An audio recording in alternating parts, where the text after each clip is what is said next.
Hello, hello, hello. You play games, I make games. I'm Amorph here. And today we are doing Artfight. Today's victims are two of the same character, Shioni Mikata. This is one of the previous ones that I drew in my off time. It looks, I think, quite nice, at least the contrast in the hands.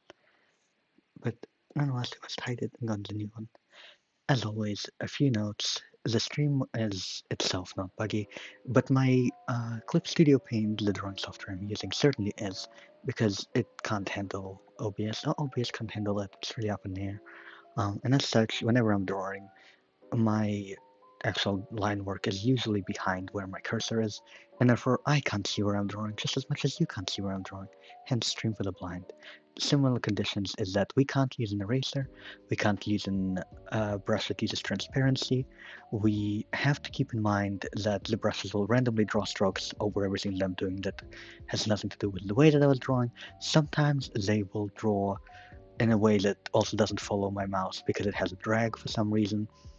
And lastly, we need to try and avoid using Control Z as often as possible because that can end up erasing half of our painting without any ability to get it back.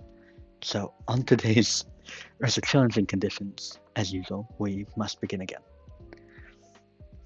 I'm waiting for it to let me zoom out. Again, it takes some time. And once it does, I'll try to move the canvas carefully because I don't want to draw a line across it because normally I'd move around the canvas holding space and move. It's also nice to see that Jeff is alive, if nothing else. So now that we're here, I have a particular idea that involves, because Shioni Mikata has two versions. There's one for the mystery scene that we have this year, and there's one that's the default one. And I want to make sure to include both of them in here. I have a really good idea for what it is that we're doing with it. That being said, I'll probably have to adjust some of my sketch later. Sketching is generally not a good idea to do this, but we nonetheless must. For the reasons you can see over here, where it falls low. Now, ideally I'd use Control T, but I don't know if it'll flip out. I have another idea, actually. So, let's make a new layer. As we're making a new layer, we'll select the magic wand, we'll select everything, make our selection move inward a little bit. Let's give the line sharp. 2 is more than enough. Then we inverse our selection. Hopefully that works out. No, maybe? It looks like double lines, so I'll say that it does. And, well, I'm not exactly going to die because I'm not sure if the bucket tool is even going to work in these conditions. So I will instead try to grab the biggest opaque brush I have, hopefully without it doing much crashing. It doesn't actually crash, but it does make us come quite close to it, and that can be stressful upon you and me likewise. Perhaps more towards the stream than does anything else. I'm quite relaxed when it comes to these things nowadays.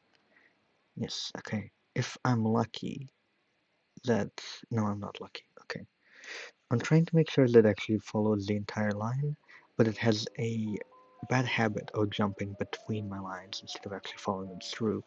So I'm just going to go over it one more time, and yes, it works. Alright, so now I'm going to Control T for the both of them, hold Alt and Shift so that it moves them inward. I try not to move them too far because I still want to... I don't think the drawing itself needs much more when it comes to... I don't know, because the sketch is not going to make the entire thing fit within the canvas. So, like at top of the head or some other different part of it, because I want it to be popping out of the inside windows that we're trying to draw here. It'll be a little bit of a different situation. Now, let me quickly behold my drawing reference so that I can know how to draw. Right, alright. So, with that in mind, whenever there's... and then like that, because I'm trying to draw the cloak, and that's normally pretty good as far as cloaks go. They have 2 buttons over here. Right. Now we can sort of start on the body. And by sort of, I mean it'll end up looking quite cartoonish, which is okay. But it is something to account for.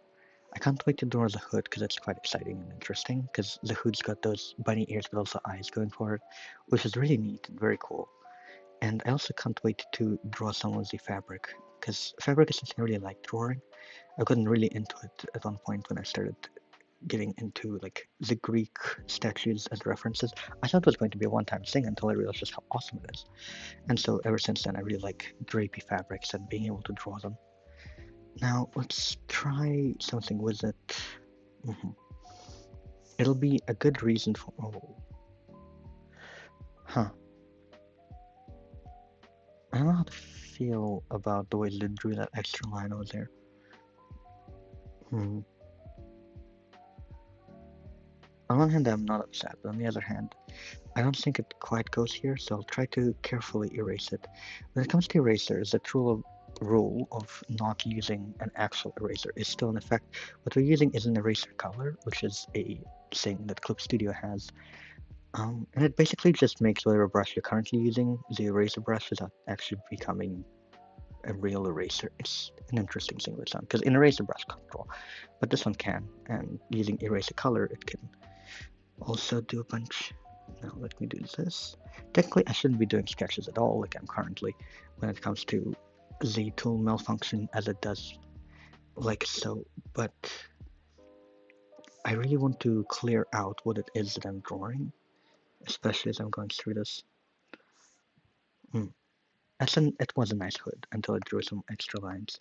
It likes when I'm zoomed in a little bit, so I'll try and emulate that for it. It responds a little better when it has less pixels to worry about being shown on screen at all times. Hmm. Now, this character also has this like really sick turtleneck, and I'd like to account for it, but I want to be able to see the character as a whole when I'm drawing. Mm.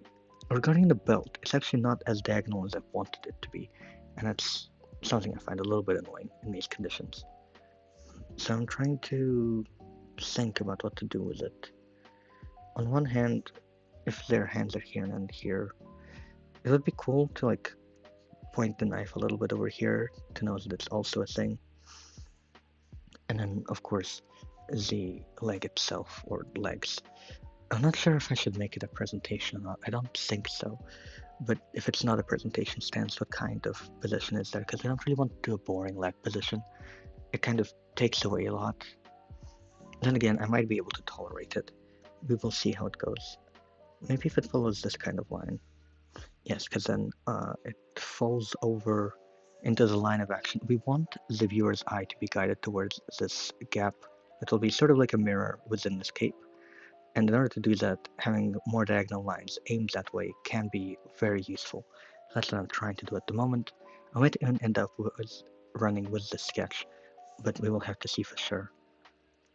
Over here, it's acting surprisingly nice so far, which could be a good combination, couldn't be bad. But then again, surprisingly nice is mostly subjective view that I have, just as a result of getting used to the way that it behaves. I think more than anything else. Now, I'm trying to clean up my lines on the left side of the cloak, which it gets a little bit hard to distinguish them because the lines underneath it are also in a light red color. I use red for sketching. I'll put a little bit more of the lines here because I think the cloak is made out of two parts, right? And I think that the top part is covering the hands, but the bottom part is held by the hands and also covering it from like the inside. You know what I mean? Maybe I'll even draw a little bit of a difference between the two. I personally am not against this kind of development. We will have to see how it goes. I'm a bit worried about the legs, to be honest. Maybe I'll have it blow in the way a little bit as well, so it looks kind of cool. Yeah, I can get behind that. And then legs, I suppose. I'll try to draw it simpler because we don't have a lot of breathing room for clarity over here. It draws over everything, so actually having good proportions is a bit out of our budget, I suppose, as far as this. Budget here refers less to money and more to, well, the resources we have available. which doesn't include good drawing. Not quite right now, anyway. Now, I have the belt is working out, the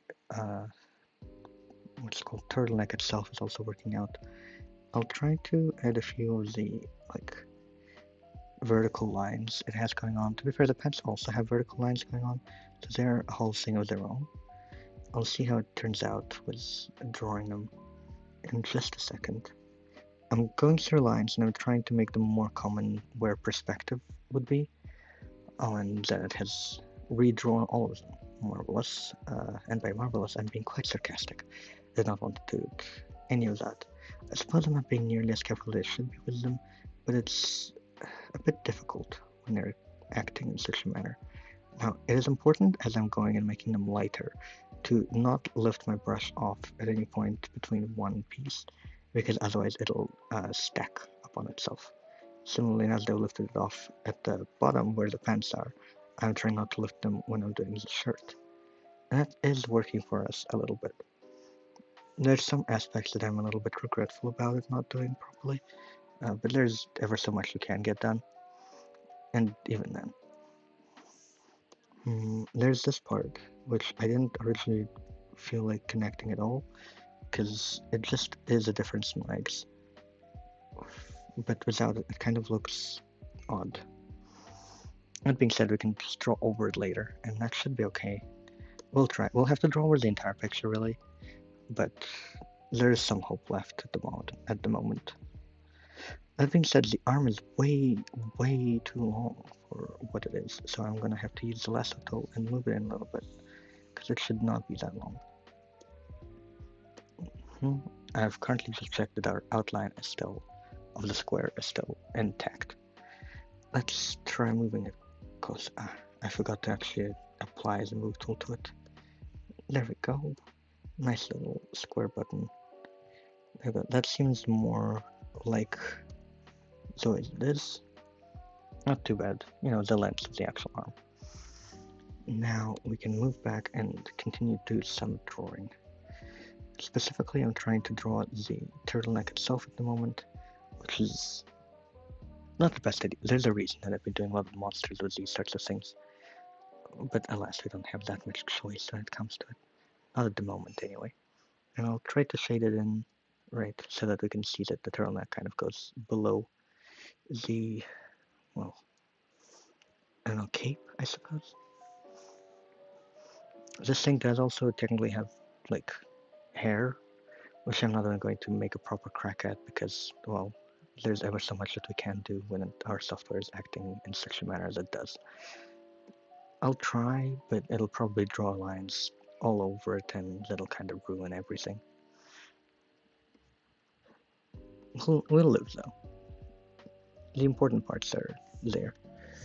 Now, I need to make sure not to forget, yes, there we go, this 3D part of that.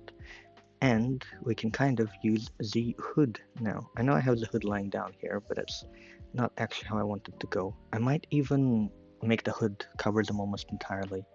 I think that'll be good. This is a good first sketch. Let's do a second one in color this time. They use a lot of black and red in their outlines and things. But then I also need to draw the actual characters themselves, the other one, the second one. So perhaps not quite moving on to the new sketch yet. When it comes to the shape of the mirror, I think that'll be quite interesting. I'm not sure. Let's first draw the character's proportions, which I know will bite me later, but I hope it'll actually work out. And over here is our hips just below. They're coming in through this window way, and the back leg is obviously at the back.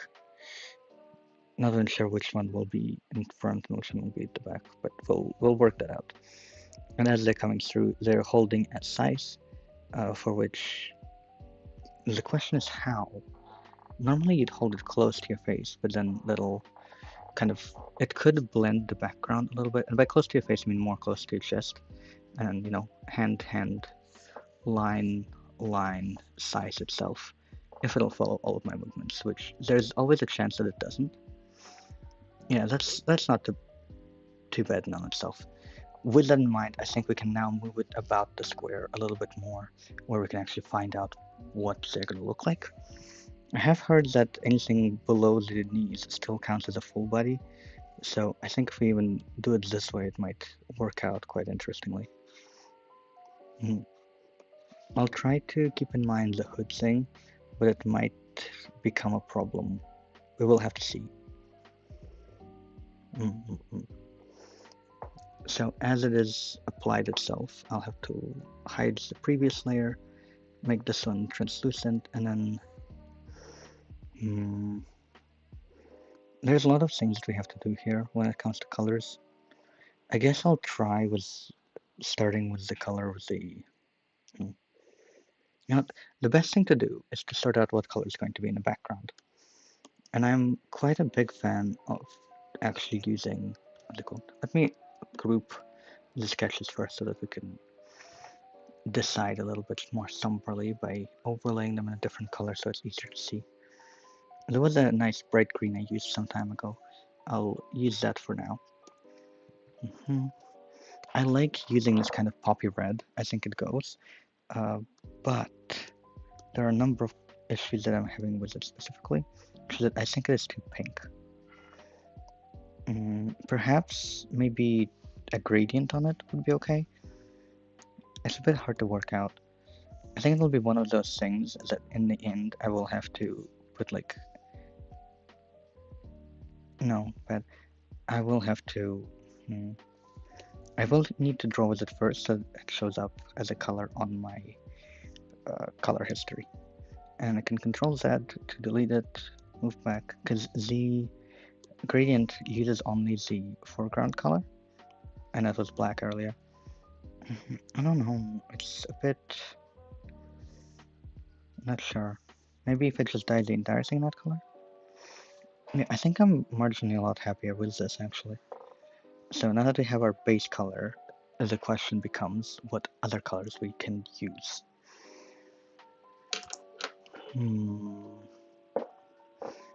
Let me think for a second. Also, the background noise is there because I have a quite creaky chair and my mic is very, very sensitive, for better or for worse.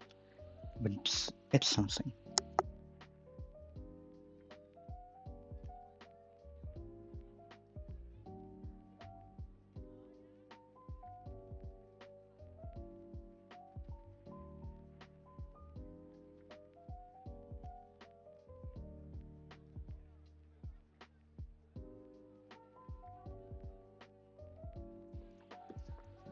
The chair itself is actually falling apart, so it's an interesting story if nothing else. I will now try to pick my colors. I will do so by... I'll make this a translucent, transparent, I suppose, the darker red color we will be using. On the new layer, I'm using it as a base color that I'll be drawing over in low opacity to the best of my ability. Again, it's not something we can really do confidently here. And with that, I can pick my colors.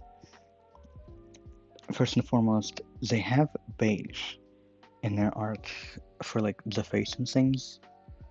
Technically using purple would also be good, but we're using red as the base for now. No, this is too beige. I'll Control Z. Maybe I'll even zoom in so it feels a little happier. I think zooming in might do us good.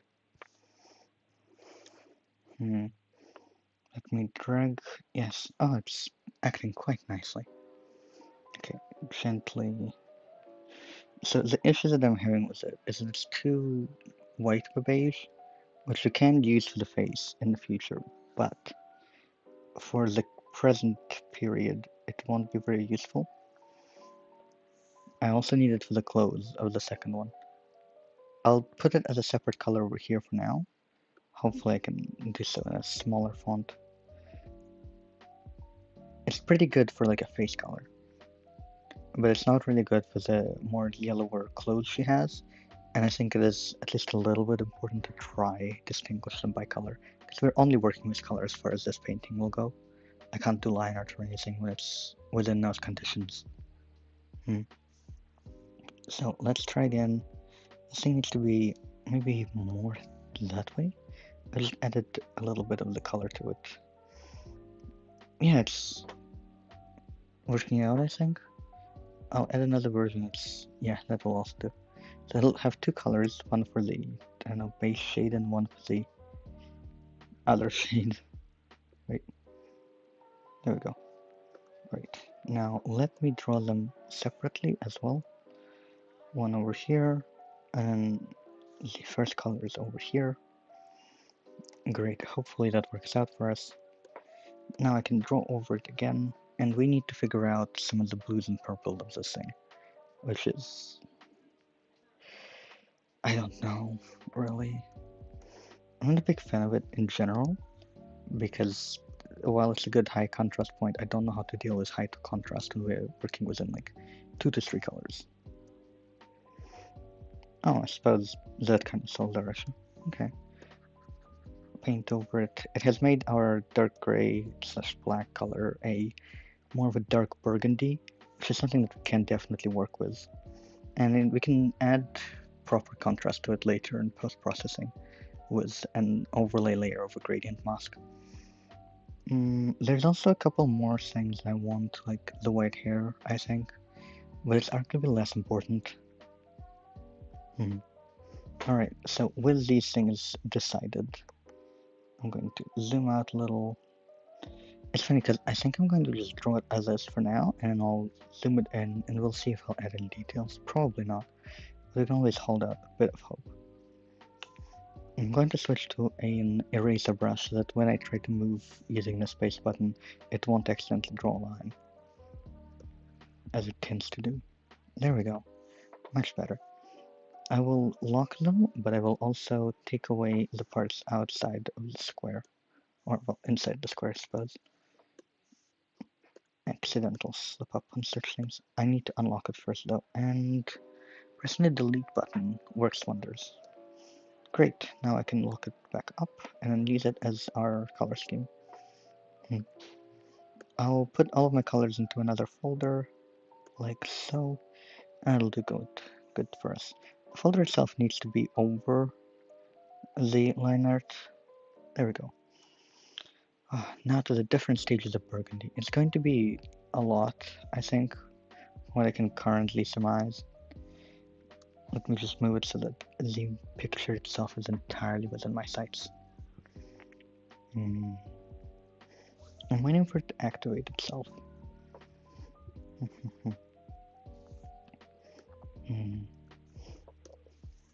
Right, okay, now that it has activated, I can... Well, that's not quite a clean line, but I think it's okay. For a couple of reasons. Oh, wait, the second is worse. And we can't control that, I need to remember, because I didn't do anything. I don't like when it has a mind of its own. As a tool, it's quite inconvenient. Inconvenience, frankly, an understatement, but, well, what else can we say? Mine would be an overstatement. So, inconvenient it is. I like the sharper angle of the size. All in all, I think it'll do us really good. I'm quite fond of like fisheye perspectives, and at least we're lucky a little bit with this one. I'll move it back so it doesn't cut, because usually it'll draw a line right in between the start point and the end point, which, as we all know, is not ideal. So I'll try to move the end point close to where the start point is to make sure that it avoids doing so if I'm trying to work completely efficiently with this. It's very funny seeing the cursor lag behind where my pen is.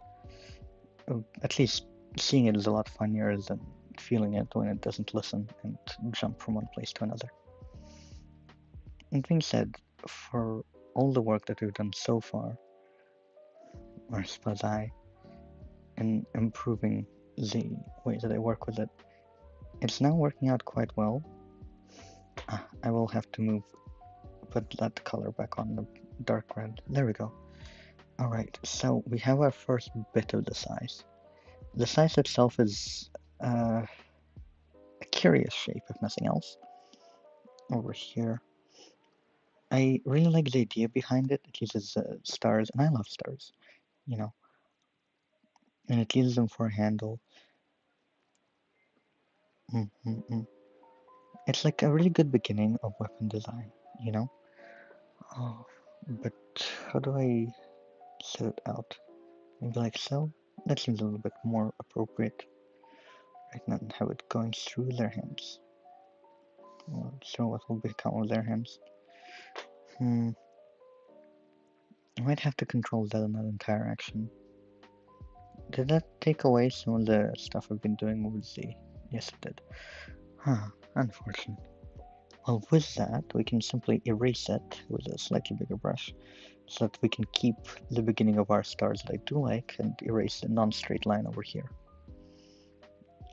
There's some hope for it in the future, perhaps, but not for now. I'm trying to erase it very carefully, because there's some parts of this star shape that I do not want to erase. It's closer to sparkles in a star. I like to distinguish like difference between them in Japanese, because sparkle has a very different shape in my mind than kira, for example. And there's a difference between kira and like hoshinawa or hoshi, meaning star.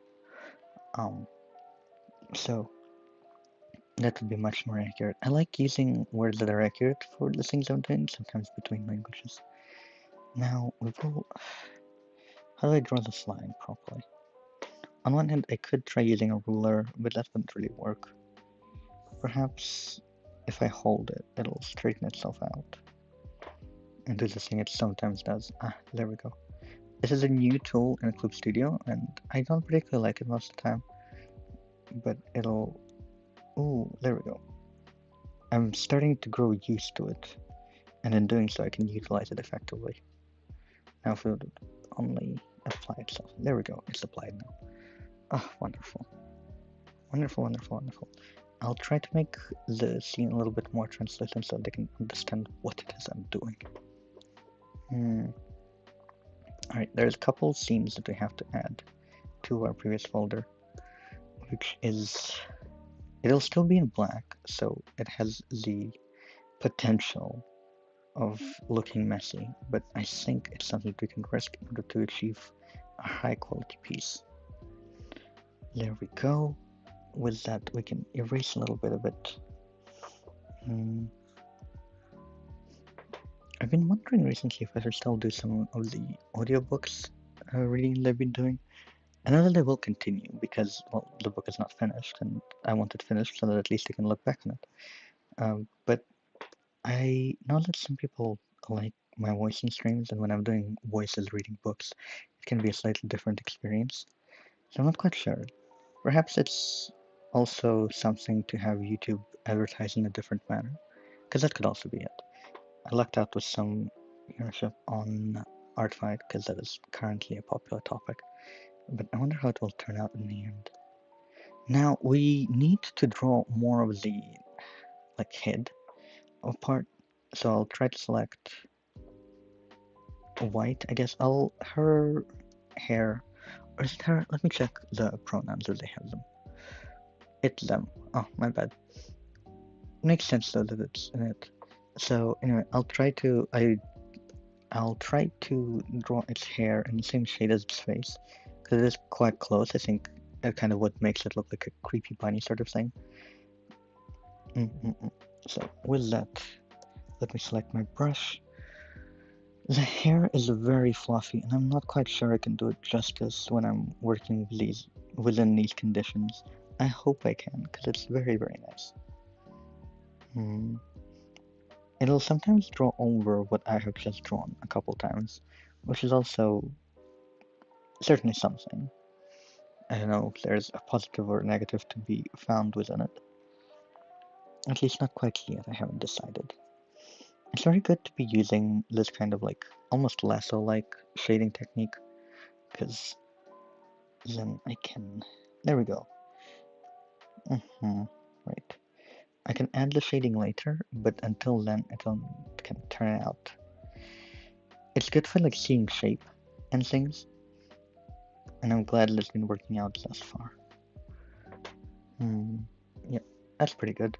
Alright, some parts of the hair are done. I'm trying to shade the other parts in, and we have to keep adding a few more to it.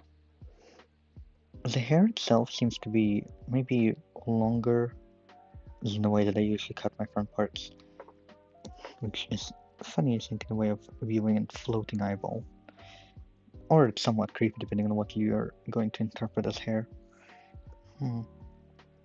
Okay, if we make it fluffier, it is this a little too far. Hair wouldn't normally stray that far if we're trying to keep it a focus and not pointed anywhere else. I'll see how I feel about it later.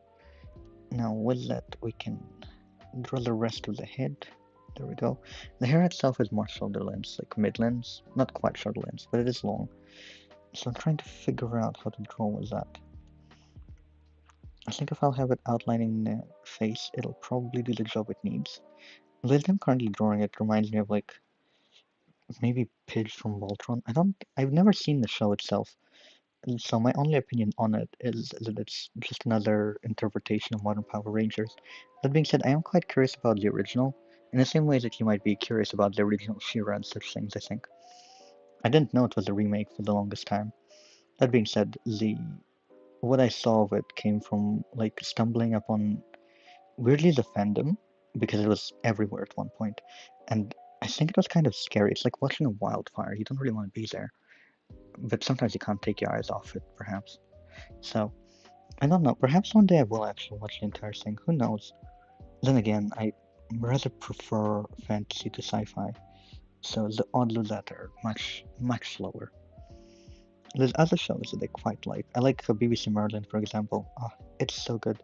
Always worth a rewatch. It's hard recommending it to some of my friends though, because of the old VFX, which I think is actually a positive, honestly.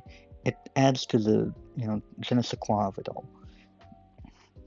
But sometimes I'm found in the minority. That being said, I'm quite old, so perhaps there's that. Now, we have hair, which I say is a plus, although I don't know if it's still missing something. Maybe if I make it curl around a little bit? Yeah, there we go. Oh, this reminds me of Evangeline from Star Rail, actually, with the way that like his hair is drawn normally. Alright, it drew some lines in between, and some of the points weren't even my starting points, so I'm not sure why it has decided to do so. Well, it's nice. Turns out nice. Great. I will have to probably re-dye it though, because, well, honestly, the way that it currently is, I want the face to still show up, So in order to do that, I've selected a white, and I'll try and get another color that's like a lighter white. Ooh, okay. You see how opacity doesn't often work with this thing? Yeah, there we go. I found the selection. Let me put it somewhere over here. There we go. It's more like a pink, but within our current circumstance, I think we can live with it. Great. Let's lock the layers again, go over here. I'll also lock this layer so that I can color that in with our new chosen pink. I'll select a bigger brush to do so. Looking... okay, hold on. I'll need to control Z real quick because the hair, like, I've accidentally drawn over a part of the cape, which is not what I wanted to color. Yeah, I should have put them on separate layers, but alas. It's, well... Let's try the face underneath and see if that turns out okay, before I subject it to further judgment. There we go. And then we can use, yes, this color, and probably number 10 at most. Let's color it in. Okay, the color is quite different from the color of the face, like too much so. So we'll have to change it. That light pink does not work for us. It actually just looks like pink, which isn't ideal. In doing so, let's try our hand again at what we wanted to do originally. I'm going to unlock this layer. hide some parts. There we go. And then delete the new pink that we have come up with. Hopefully the eraser is merciful to us all. There we go. Not too bad. And I'll try drawing lightly on our base color again.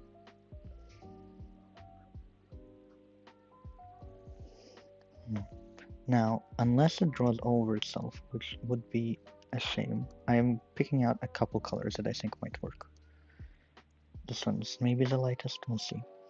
Now, with them picked out, I will make a new layer and make it a clipping mask so they can try on a few of them. Let me select, so it has the big select on at the moment.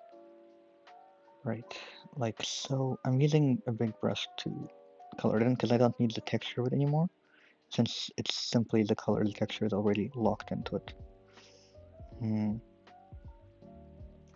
With that, okay, let me delete a little bit of it, because it's encroaching on the territory of the cape. Right, and then a little bit more also. Okay, awesome, perhaps? Let me see how it looks.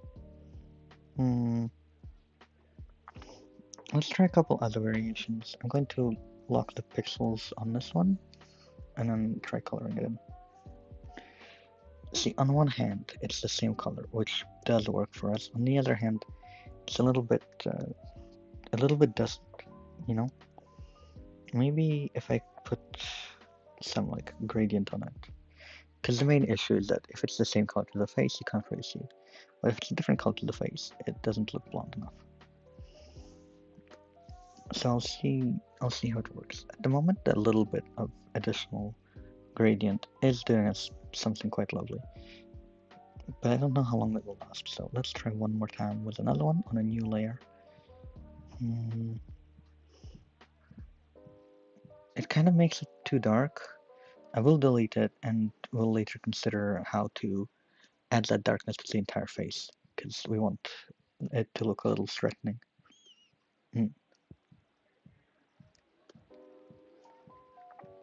It should still be within the folder though.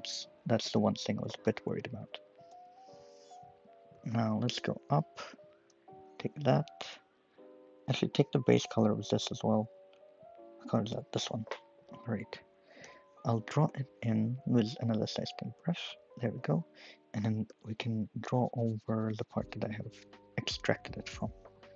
There we go. Quite lovely. Then I can... but I was doing it in the wrong layer.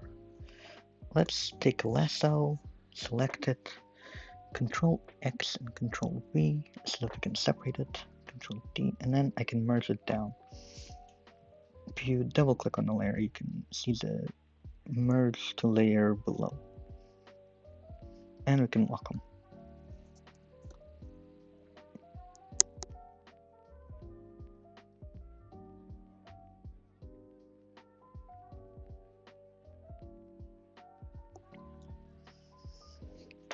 Great, with them locked, we can continue onwards to infinity and beyond. Wait, actually, I forgot to select the darker color to see how it shows up. I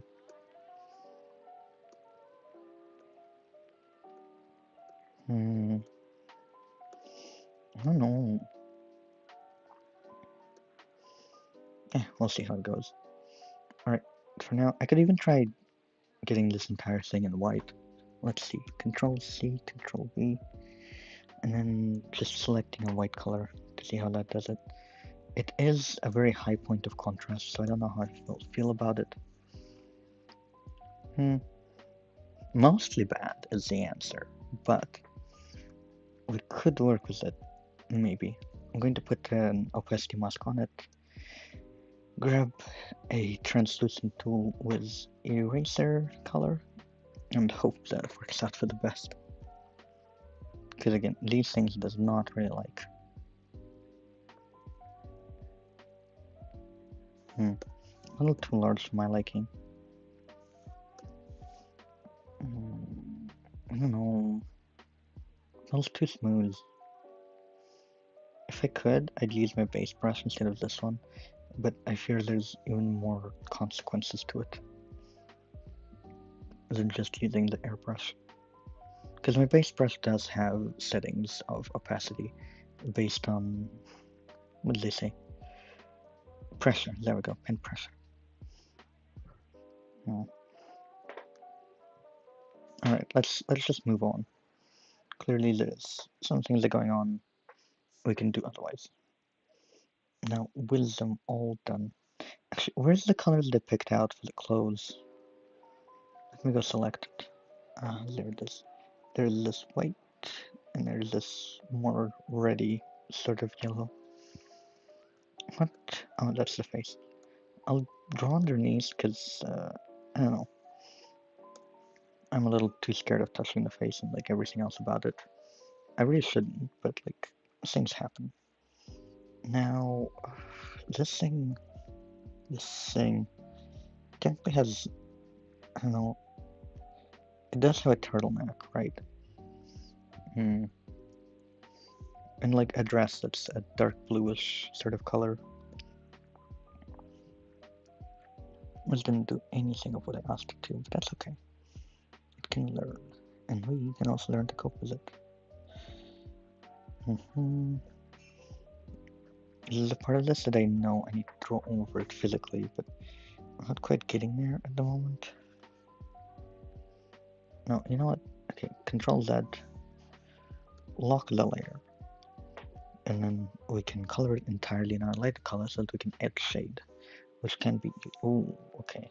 Let's Control Shift Z, and hopefully it will return it. I really do hope it does return it, because it's a bit scary if it doesn't. You know? Say.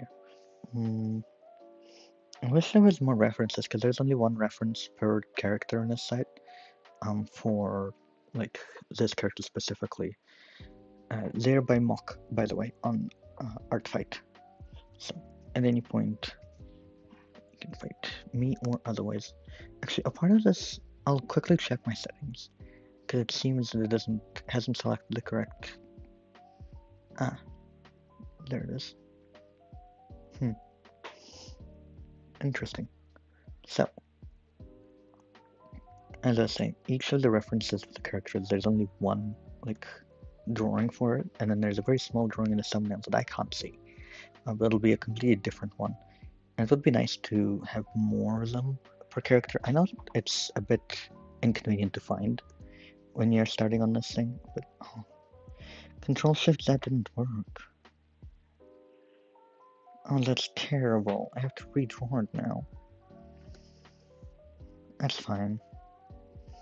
I just need to wait for it to unlock the pixel, so because there's nothing much I can do with it at that rate.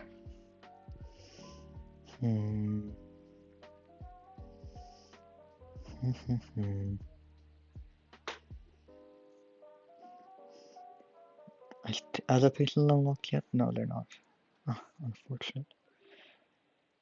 Right, so over here, let's try it again. If we could do it the first time, we can do it a second time. The golden rule of whenever you lose all your progress. It will have to be more this way, I suspect. Still a bit troublesome. Now let's select a darker color for the shade to see if that works, perhaps. And of course number 5, because number 10 is way too huge. There we go. Much nicer. You can also add a few of the lines that indicated as a turtleneck. Although honestly it's a bit, I don't know. In the original reference, it's not really a thing, but it is a thing for its secondary reference. So you win some, you lose some. I'll go back to, I'll make another top layer because I'm a bit scared of ruining the old stuff. But with that, I can now draw more. I'm gonna zoom in, scarcely. Hopefully it'll let me do so within this current time period and not within the next 5 years instead. If it does so, actually. I will limit it twice, so it's probably going to be way too close by the time I get there, but we will see how it goes. I'll also try to save it. Sometimes when I save it, it'll overrun all of my other progress, and so it'll stop whatever action I'm about to do. Other times it'll do as it does now, where it'll do the action first and then it'll save. It's quite a gamble. And then over here, right, not too bad as far as these things go. Let's select a little bit more. And drawing an outline to it for where the dress will be touching it. Now we can select that deep burgundy to start drawing the dress as well. It's a bit of a shame that the perspective of this is a little bit not to my ideal standards, but also top-down perspective I found quite difficult because it's at that point that the neck kind of disappears, and it is a little bit confusing to me, you know, especially if you're trying to draw turtlenecks and everything else. It gets a little bit like muddy on what the expected and proper way to deal with these things is. I'll try to go around it in a way that doesn't impact the hair too much, which is to say very carefully. There we go. Hopefully it won't draw any extra lines. Now let's start again over here. It's a little bit, there's some things that I'm a little worried about it, like the disconnection between the hair pieces here. I don't know if it's for the better or for the worse. It could be good for clarity, but it could also be bad because, well, the hair is not connected. Maybe you can't tell it's hair. So it's a double-edged sword. On one hand, if it's not connected, you can tell the different layers. On the other hand, there. That being said, there shouldn't be layers in the first place, so. Alright, let's pick our base pink color. Hopefully it's this one. Ah, but it's locked. Let's unlock that layer and draw into it. Yes, there we go. Much nicer. I don't know if I should add some more of the fluffy parts. We'll just have to see how it works out in the end. I'll turn off the like weird white thing that's going on. I'll probably turn the hair white eventually, but that day is just simply not now. Okay, back to burgundy. We can start on the dress. I would even go as far as to put the burgundy underneath the other burgundy, but I think that would run us into some issues. So let's select our dress over here. And by select, I mean I'm drawing in the outline of the, like, I don't know, I wouldn't say chest area, but like the upper body, the upper torso. So it'll hopefully work out. Now, the upper torso has this other thing going on with it, which is that it has sleeves where the sleeves pop out of. It's the dress itself is like a sleeveless thing, right? But it still has the parts on the shoulders that connect it, and those might as well be referred to as sleeves. They're a little bit longer than, say, those on like more active wear. Okay, good. Okay, so with that, and then very carefully around the hair once more, so that it'll hopefully work itself out, and then around our like turtleneck little piece, so that we can all tell how it goes, right? I don't think it's too bad. I'll select a size 10 brush briefly to work with it, and we'll go for that. I can't wait to actually draw the sleeves of the like sweater that they wear, because I think that would be the coolest. I wonder if I'll have their leg pop out of the like mirror as well, you know? I really like when characters have multiple sets of pronouns, because then I can refer to them by those multiple sets of pronouns, and I can avoid what in Russian is called tautologia, which is the repetition of the same word in like in a sentence, which is not to say stuttering or anything like that, just the overuse of the same word. It's funny that it's not really a thing in English, because I want to say English has less words. We've discussed this before. English has maybe, possibly, more root words. Strong words, strong on maybe. I haven't quite decided where I stand on that issue. But because Russian is a compound language, just like Ukrainian is too, actually, but Ukrainian has a lot of other things to deal with.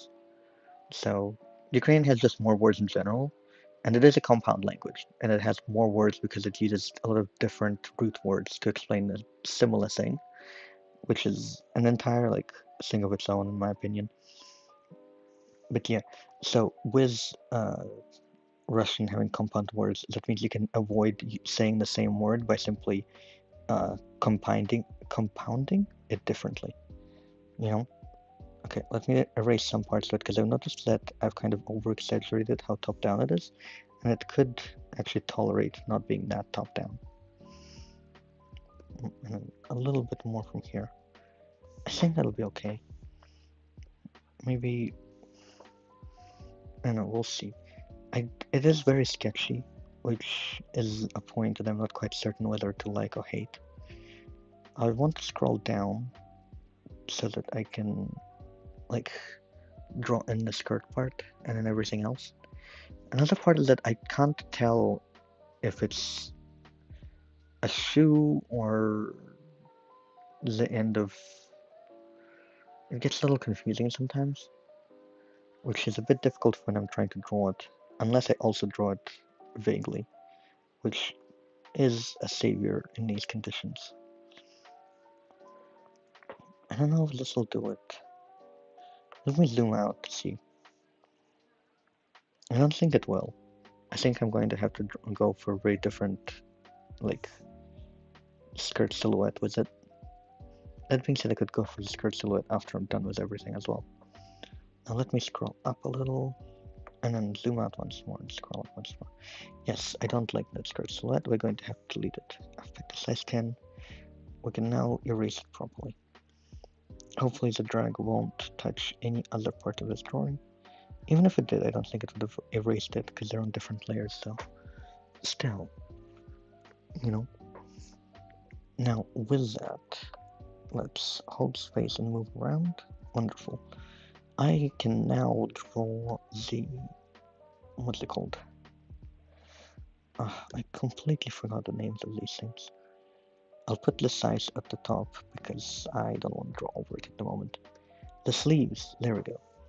This thing is already in size 10, so I don't think I'm gonna have to do much else. We will have to... I'm trying to draw it in a way that's still dynamic and interesting to look at, which can be a little bit hard with deciding how puffy sleeves work when it comes to these kinds of scenarios. Because they themselves are cool, but also a handful to draw, unless they're doing it in a few very static poses. Anything non-static and they become a bunch, which can be really, really good, because they're good for lines of actions, but can also be a bit of a handful. Now let's select the darker shade of it so that we can start putting in the shading room. Right, that's not too bad. And then perhaps once more, because here, I'll go back number 5. But it's sort of... right, there we go. It's flung out to the left, basically, is the idea with these folds. Now let's go back to number 10 and select the lighter color again as we're going through the second mode of it. Maybe if I add more to it like this, yes, that'll do. The only downside is I don't know if it's going in opposite directions or in the same direction when it's getting blown off. I'm inclined to say it's going in the same direction at the moment, but opposite might be more impactful. I'm not quite certain. Maybe the same. Yes, and if we make it fluffy enough, it'll go back to the face, and that'll be kind of cool, because we want to guide the viewer, as you always do. Coloring and coloring and coloring in. Alright. With that, what are we doing? Okay, some burgundy maybe? No. I'll just erase some parts of it, perhaps. I don't think it actually needs to go to the left in nearly as drastic a fashion. It's always a bit of a handful. Now let's pick the dark color, let's pick 5, so that we can color in the, well, shaded parts of this, I suppose. It can become a bit of a handful though. This thing is shaded because it's underneath everything else, as opposed to because its folds are there, which can be a little annoying, because we do know it also has folds. But this way it kind of becomes messy. It's a bunch. let's try adding a few outlines of folds in a lighter color. There we go. See, now we can see those same action lines even within the shaded parts of the drawing. Because we are using what is called a limited color scheme with it. And so that'll do us good. Now after that we can draw our hands. For the hands, we need to get the color of the face. I think if we just eyedrop it from here, that should be fine. Or at least I hope. Now with that, I'll try picking a bigger brush for it for the moment. I say forgetting entirely that I should have just drawn it in front of the size itself. There we go, much nicer. And I'll try picking the darker pink for the thumbs. Let me just zoom in really quickly. Right, and once more. Excellent. The darker pink itself is sort of working out, but I'll try to erase some parts that I find unnecessary. It being too far off might become hard to read. There we go, and once more to outline the sum risp thing. I will say so that the sum itself, Microsoft Edge needs are not a good look. Let's turn it into a slightly darker color because it is just a purple variation at the moment, which is not what I was going for. Like at all. Actually, I'm going to Control Z, pick the color of our skin, and then naturally make it a bit darker and a bit redder. Now with that, I should be able to color in the sum to where it still looks normal. Perhaps. Strong on the perhaps, because now it's blending in with the shade of the, what do we call it? The sleeve. There we go. And let's erase a little bit of it from the, over there, right. Ah, it's because it didn't lock it. That's why. That makes a lot of sense. I think this is as close as we're getting to it actually working out. Maybe. Let's try once more with the nicer color. I just had it's too complicated for me to actually figure out a little bit at the moment. I can draw some and I can draw hands, but it can be a pain also. I think the same can go for every artist, regardless of your skill set. There's always the sort of it, I suppose. Maybe more downwards? I'll take it, you know? It's simplistic, but I'll take it. Now, to drawing a second hand. In any moment, it'll catch up. Right, it has selected my color. I don't know where my cursor is, but I think if we just start drawing, it might work itself out. Right, over here, then we need to remember that, like so.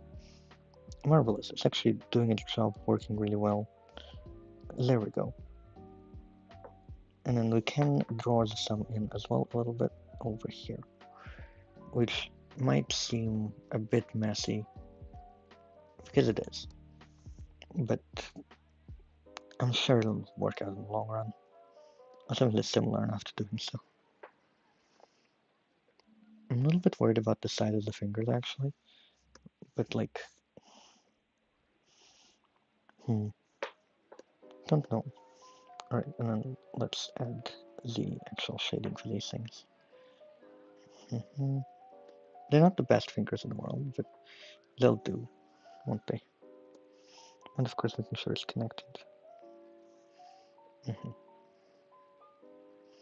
We just need the symbol of a hand more than we need the actual hand, if you understand what I mean. Maybe if I erase a little bit more of it, we can work a little bit better. Because that other hand is disproportionately large to the first one, if you look at it this way.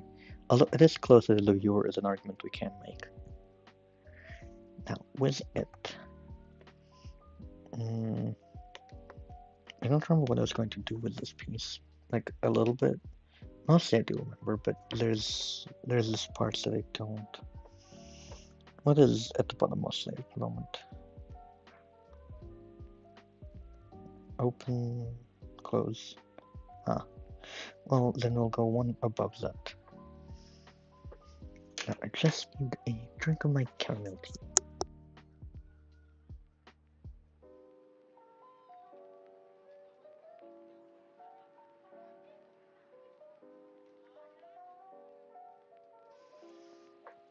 Hmm. It's coming along nicely as far as I can tell. Looks pretty neat. I could even just have them come out of the, like, how do I say this? The cape without having them, I don't know. It's a bunch. Actually, there's a couple more issues that I want to address here. Or, well, less issues, and more. I want to change the perspective of one of them. One of the two figures in there.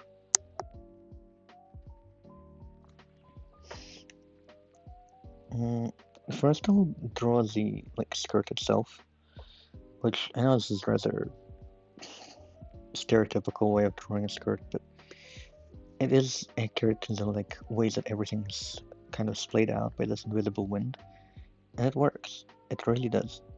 And then, when we're done, we can add some shading to it, and that'll be marvelous.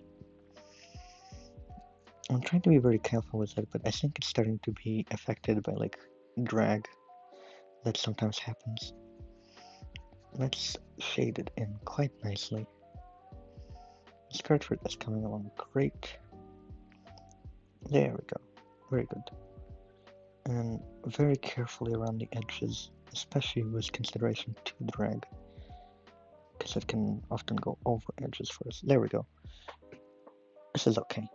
I'll grab another layer and I'll put it on a multiply so they can kind of put little parts of it in, especially parts that I feel, because what's it called? The size itself, right, needs to be standing out in a more clear fashion, you know? So I'll try adding in some of the, what is it called? I guess folds in the skirt that moves along, and that way it can also work as like a seamless way to clear up any misunderstanding. Hopefully it does soon.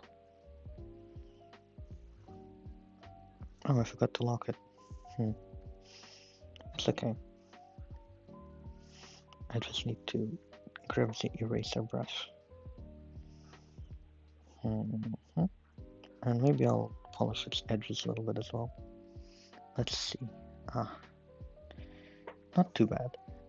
Maybe I should make it more transparent? I actually really like it, this harsh color. But the transparent version has its merits. I'll delete this part and maybe replace it by one more triangle bit. Once it wakes up, I'll be able to put it in. The color. Any second now, I'll switch to the correct color. And hopefully the correct brush size. Wouldn't that make us happy? Definitely make me very happy. Oh, wonderful. Happiness has been achieved. Yeah, it'll do. Not ideal in some aspects, but it'll definitely do. And I'll make it a bit more translucent, I think. Actually, I might even delete the pieces next to it on the side, because they make a more muddy silhouette for the sleeve. Yes, it looks a lot nicer without them. Don't know, maybe 60? I think that's good enough. Now to the actual, like, foot and stepping out of things. Let's try another one for underneath. There we go. I'll even put it underneath our other, like all of our other layers. Now let's select skin color. Briefly. It'll be briefly. Because after that we'll be able to put in those leg warmers that they have. And then over here, because there will be more leg warmer as well. But it'll be hidden away by the, I don't know, the inside part of the cape, I suppose.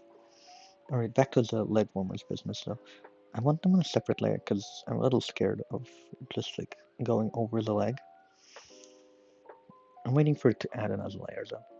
while it's doing that, let's also press Control S.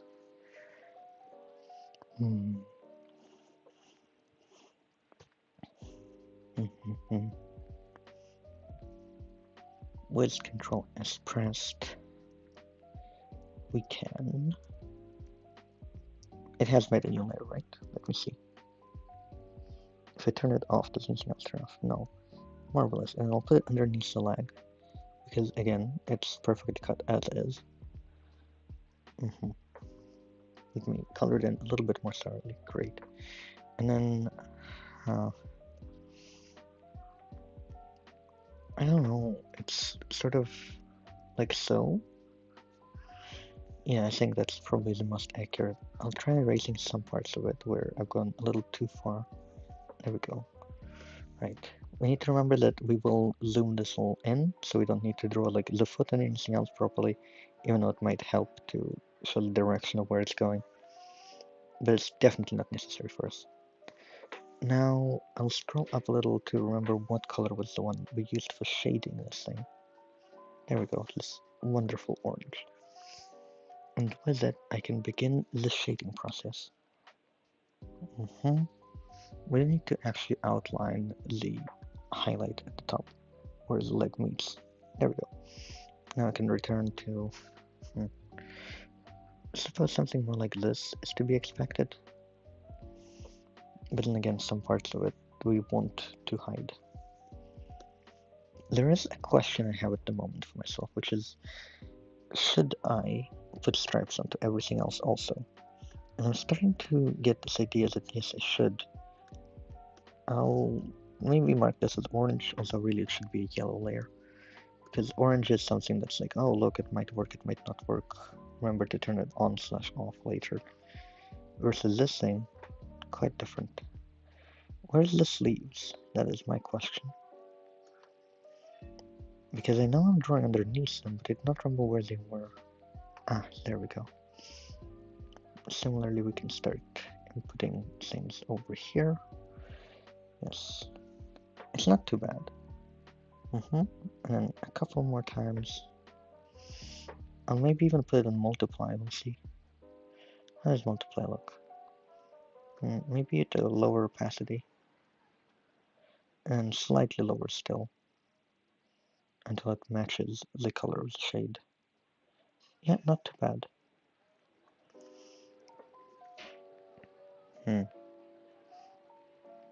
It's got its ups and downs. Now, back to it. Let's add a couple more. And one more. And of course I can't forget about the bottom. It has drawn many a line in between. We'll have to delete that one. Or will we? Control Z. I'll leave it for now. And if I scroll down a little, I will be able to put that same like sweatery thing on the leg warmers. Like so. Yes. I think it looks lovely. Now we can start drawing everything else I wanted to do with it. I won't go on the size layer, even though I'm very, very tempted to do so. And then let's scroll up a little. The way that hoods work can be very curious, I think, especially the way this one works actually. Okay, let's try with the weird little silhouette thing it's got going on.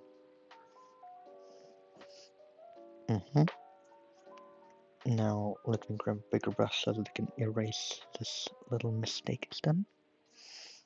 As much as most of it is heavy little accidents, sometimes we cannot deny when something accidental should be replaced. Not often, but such occurrences do happen. Now, I've made it a little bit too thick on one of the lines, so I'm trying to thin it out a little bit.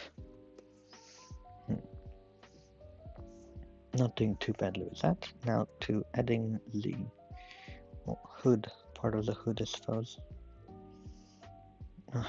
horrible. Let's try again.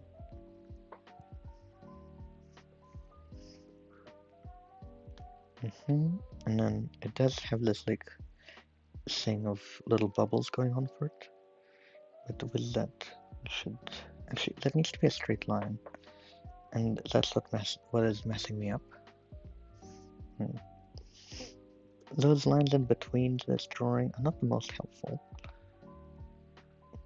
but they can be of some kind of use. Let's delete most of them though.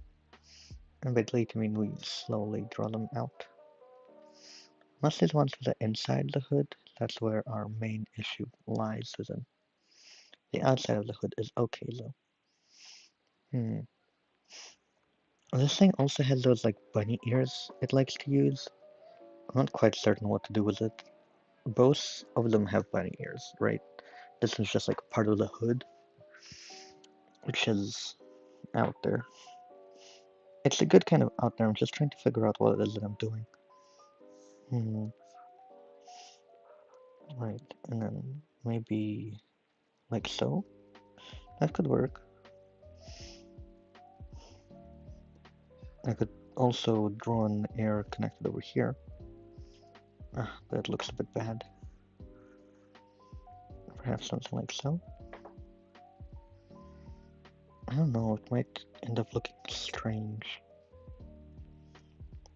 Then again, if we connect it to the actual cape, it might be fine. Yes, it will be okay. I'd love to zoom in, but I'm scared of losing my progress and my step. That's something I'm not currently doing. Right, with that, we can now go on to... No, that's not how we're supposed to connect it. Let's Control Z. One moment.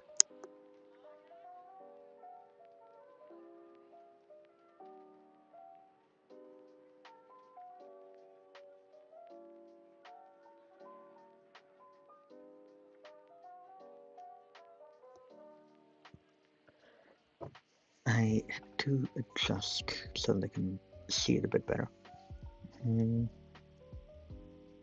Maybe like so? I mean, not the worst. Great, now let's carefully erase the line that has connected between the two. It's not going to be perfect, but neither is anything we do at the moment. So, there. Quite nice. And we can make a nice gap between the ear and the rest of that coat, I suppose.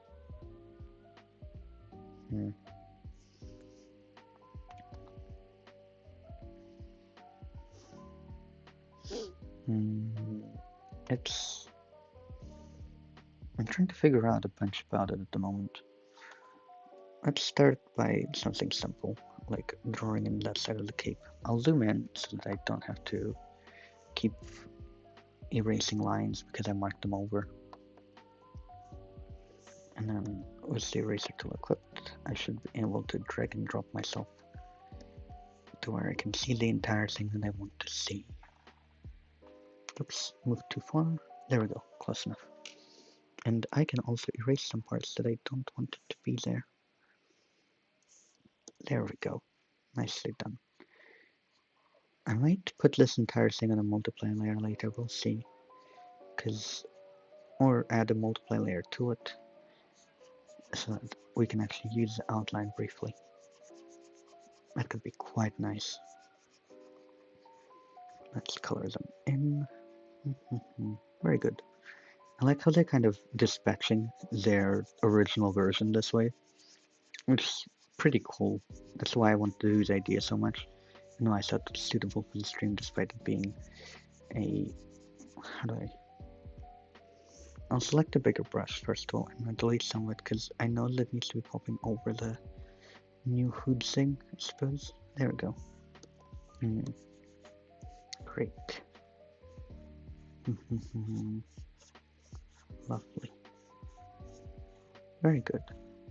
Whenever I say hood, I get this like association to the Australian Love Island show, I guess. I've never seen it, and I can't put a face to the name, but I've at some point binged a bunch of, I guess, faceless internet drama about it.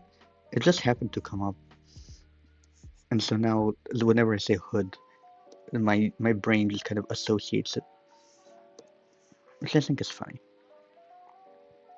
There's many of the modern shows I haven't watched. I'm much more versed in classics and things of old, sort of because they come off that age, from there. But, you know,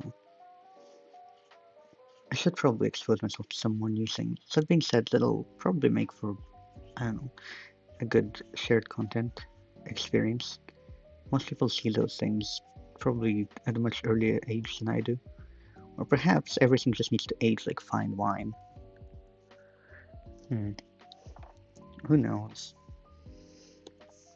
I'll reduce it to a size 6 so that I can draw carefully. Draw this little spot over here with flying off the hood. Nice. Now I can zoom back out. I should probably also draw the top part of the hood similar. Probably. At least a little bit, right? But then, I don't know. I'm quite confused on the shape language of this thing right now.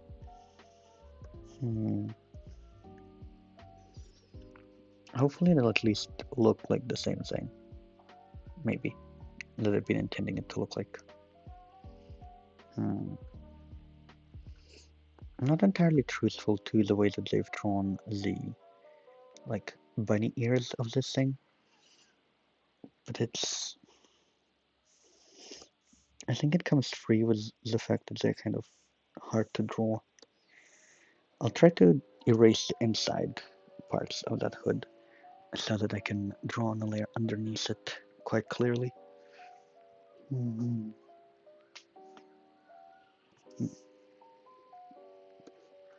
Very nice. There we go. And a little bit more. Right. It's currently quite cold in terms of weather here. Although, not quite the coldest it could be getting. Alright, so the hood is kind of done. Let me add something else that I want on top of the hood actually. I'll draw it in white for now, because it's that eye it has. The inside is black, the outside of the eye is also similarly black. It is there. There we go. Much nicer. I might try adding some more of that eye stuff to the inside of the hood, but it's there. I'm having a bit of trouble understanding whether something is a mask or... I think the face is maybe a mask and then the inside is hollow. I'm having a hard time telling. Don't know. Let me add some more of that white to also the hair, because I think that'll do us good. Okay, wrong. Let me unadd it, so Control C, Control V to the layer.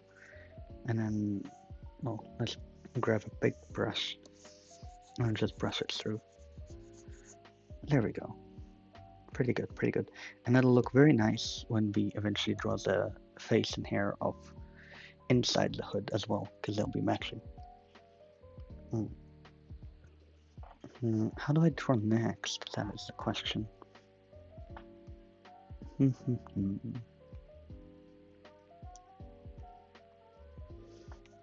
I'll start on the burgundy again, and I'll draw it underneath our previous layer of burgundy, which is where?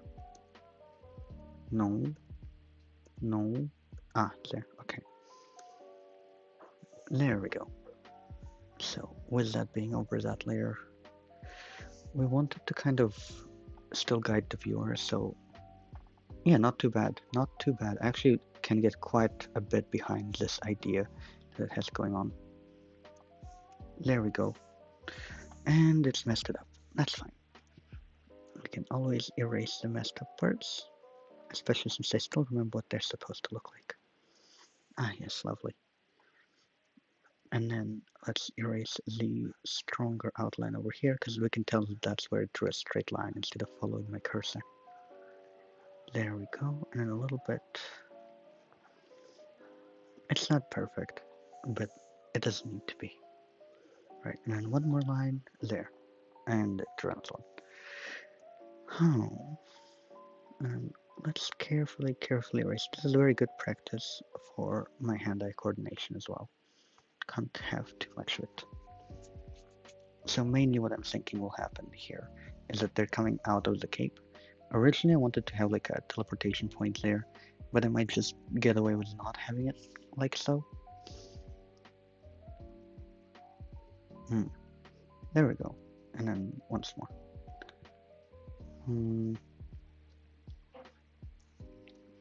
We'll have to see. And then just one more of the little line. There we go. So it looks like they're coming out of the cape, at least a bit. I'll work on having it actually done to where it looks proper that way, but that'll be a bit later. I'm still not quite sure if I'm keeping the mirror idea or not within the cape. So now with it, no. Oh, right. So if this is below that, I believe. Oh, it is. Alright, I guess I should probably start coloring it in on this layer then. A bit sad though, but we can work with it. I like how geometrical it can get. It's nice. It gives you a very clear line of action, you know?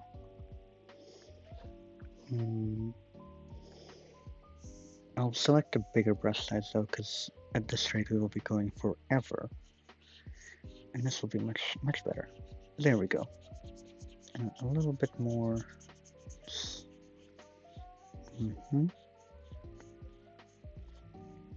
I will have to account for drag, which I don't really want to do, so I'll keep that part open until I can go in with a smaller brush and be less scared of its consequences. Any second now it'll follow exactly where I need it and shade the small little dot at the bottom. There we go. Much better. It's doing so well. Alright, and with that, I'm coloring in more of the cape, specifically the left side of it that covers the body, as opposed to opens up the new creature out there. And then I'll color in the hood soon. Not quite yet at the hood, but we're getting there. And the reason this is fine and won't blend together is because the layer above it that we're using will have a multiply layer applied to it, so it'll look darker. Just like the multiply layer on the skirt, which will be lovely. Now I'll zoom in a couple times and move along the canvas, if it'll hopefully let me actually do so. It has a little too hard. Okay, there we go. Now I'll select a size 10 brush, which will hopefully be small enough. It's not, but so far I haven't made a mistake, so I believe in my ability here. Hello! It's nice to see you again. Hope you have been doing well, especially if you're joining in Artfight. I don't actually recall if you do or not. We're making an attack with two characters, one of which is a variation for the Artfight theme of the other. So I'm having the original character pop out of the cape of the other one. Currently coloring in that cape.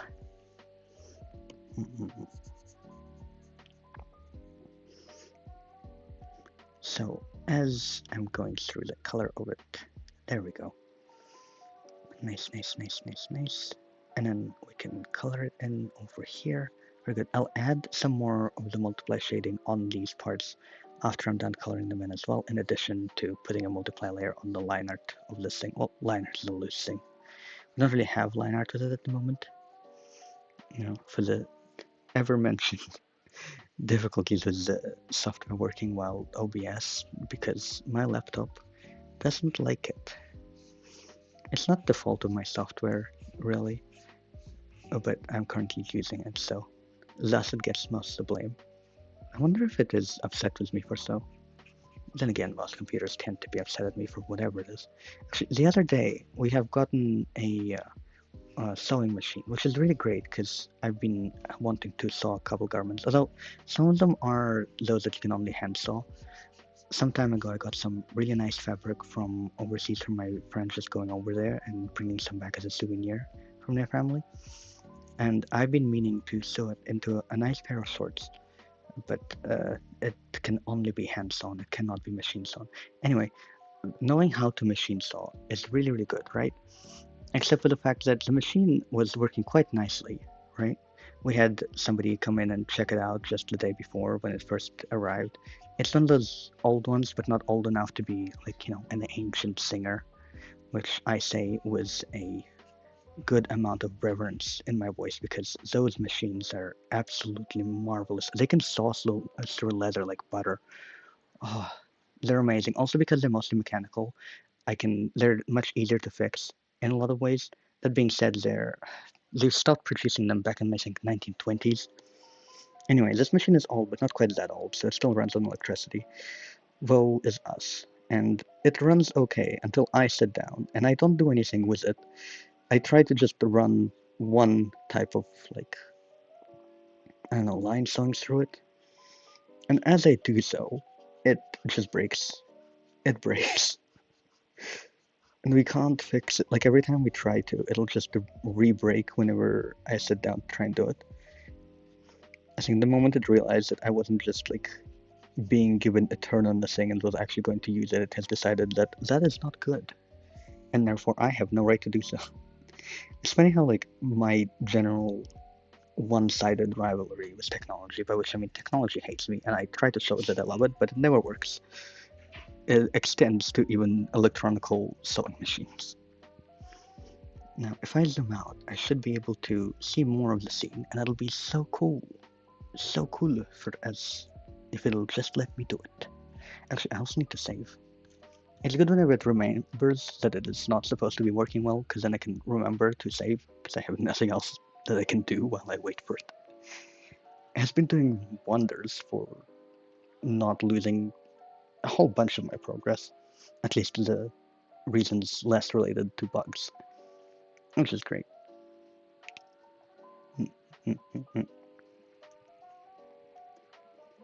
Okay, so when we roll them out, okay, now, great.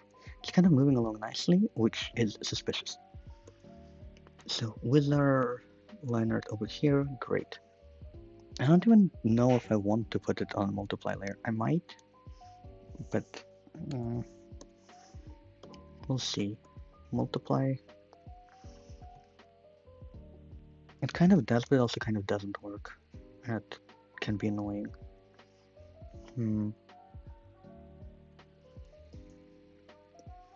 Like in some aspects it works. I'm also pretty sure that I used 60% opacity on the skirt, which is much higher than what I'm currently doing. But I don't know, it's a whole bunch. Now let's add a couple more multiply things onto the hoods. Because shade from ear. Oh, I forgot to actually change it to multiply layer. I'm so glad it allows me to put the multiply layers on. Again, I know it's the bare minimum, but you have to be thankful for it within our current climate. And so, one more for the shoulder blade. It's such a shame I can't use opacity at the moment. It could have been so cool, but then again, this saves me from a lot of mistakes I would have made by suddenly adding opacity to something that's more of a vector color looking artwork. Oh, please, please. There we go.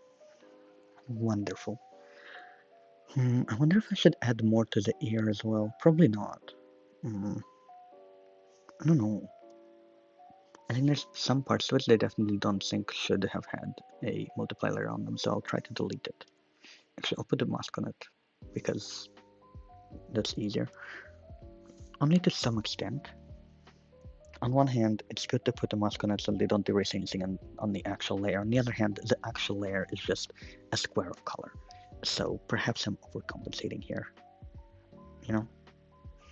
Now let's try and carefully erase the liner to the hood.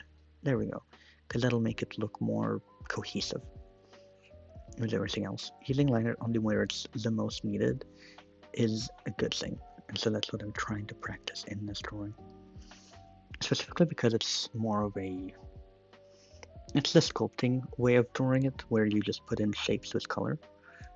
Some people do it with lasso tool, some people don't, so there we go. I don't know if I should... Not if I erase that. No, bad, okay. Let's not erase that and let's put that outline back on there. It's alright, it'll do, perhaps. There we go. Okay, there's a couple more things with it. There's a gap, and I don't know if I should fill it or if I should leave it. So this is on 60, there we go. Oh, so cool, I've pressed it exactly 4 times to get it down from 64 to 60% opacity. That's so neat, I didn't even notice. Oh, and of course the buttons. How could I forget the buttons? Should I even just draw them round without our textured brush? I'll try doing so. Yeah, it works out. Marvelous.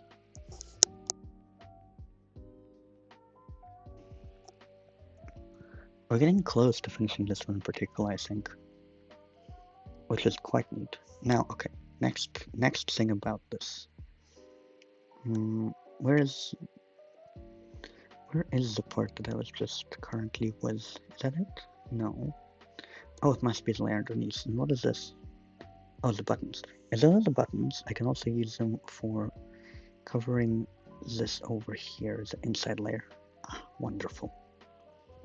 Not too shabby. I will, however, do one more thing. Put a mask on it and erase some of the parts that are going over the hand that I don't want to be over the hand. I want them to be under.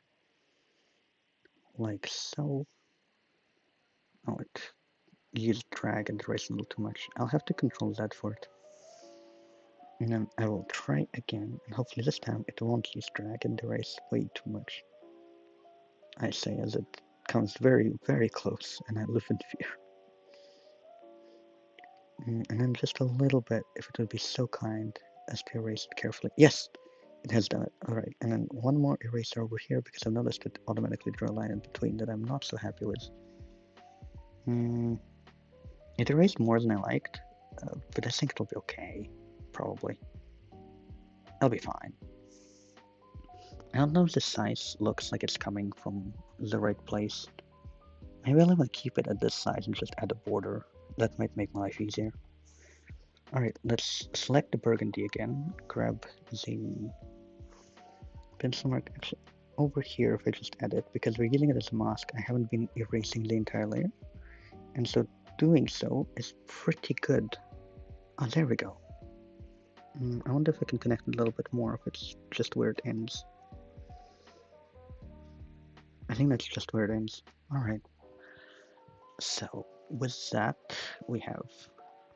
I'm going to actually not delete, but hide the line art now. I think we've moved past it. Wonderful. I don't know if I should still add a mirror to it, or just like a glowing effect. Don't know. Still, we have other things to do. Those things being, of course, adding the head. What is this? In white. It's the stripes. Alright, on a new layer, let's add the head. What color was it again? It was this beige, perhaps? Yes. Alright, with the beige. I don't really want to add the head with the beige exclusively, but because I want to do the hair, you know. Let's add a new layer for it. Is the old layer for the head? It is. Alright. I have to take a couple minute break soonish, simply for, say, a refill of my tea and such. But it shouldn't take more than 10 minutes. Now, over here, we're coloring in so the drag is in full force now, which means that if I'm drawing a line, it will overdraw forward and backward. Oh, good lord. So what happens when I don't wait for it to switch to the correct brush color?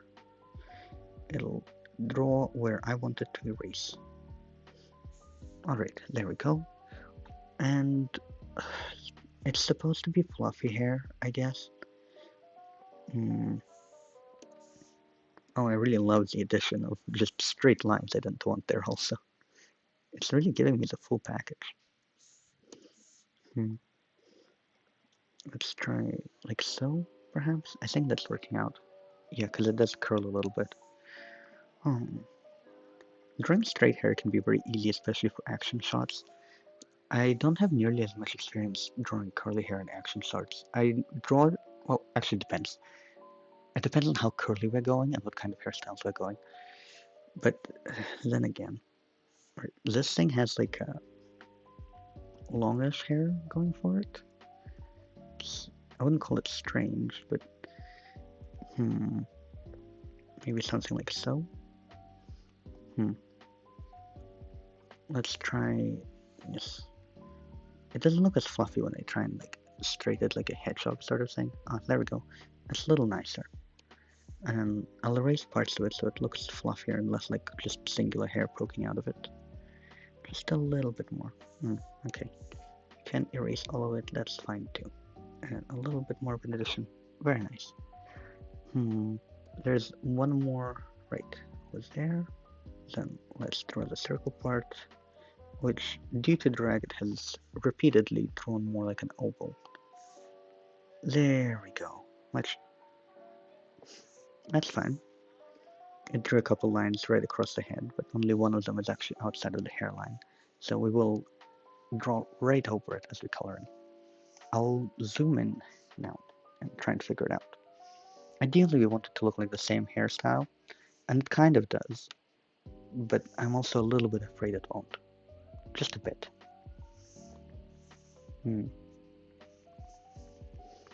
Lovely, now we can start coloring in. Currently have a size 10 brush, so it's a lot broader, but it gets the job done. Lovely, and then carefully around the more curly parts of the hair, where it's important to not have it go out of bounds and make the curls stop looking like curls. It's not an entirely curly side of the hair, it's like a half-half. Not really wavy, but not straight, so it's at least not excessively straight, you know? So it's really a halfway point between everything. And I think that's part of what makes it so difficult for me, because I have tried and practiced drawing different hair types, as you do.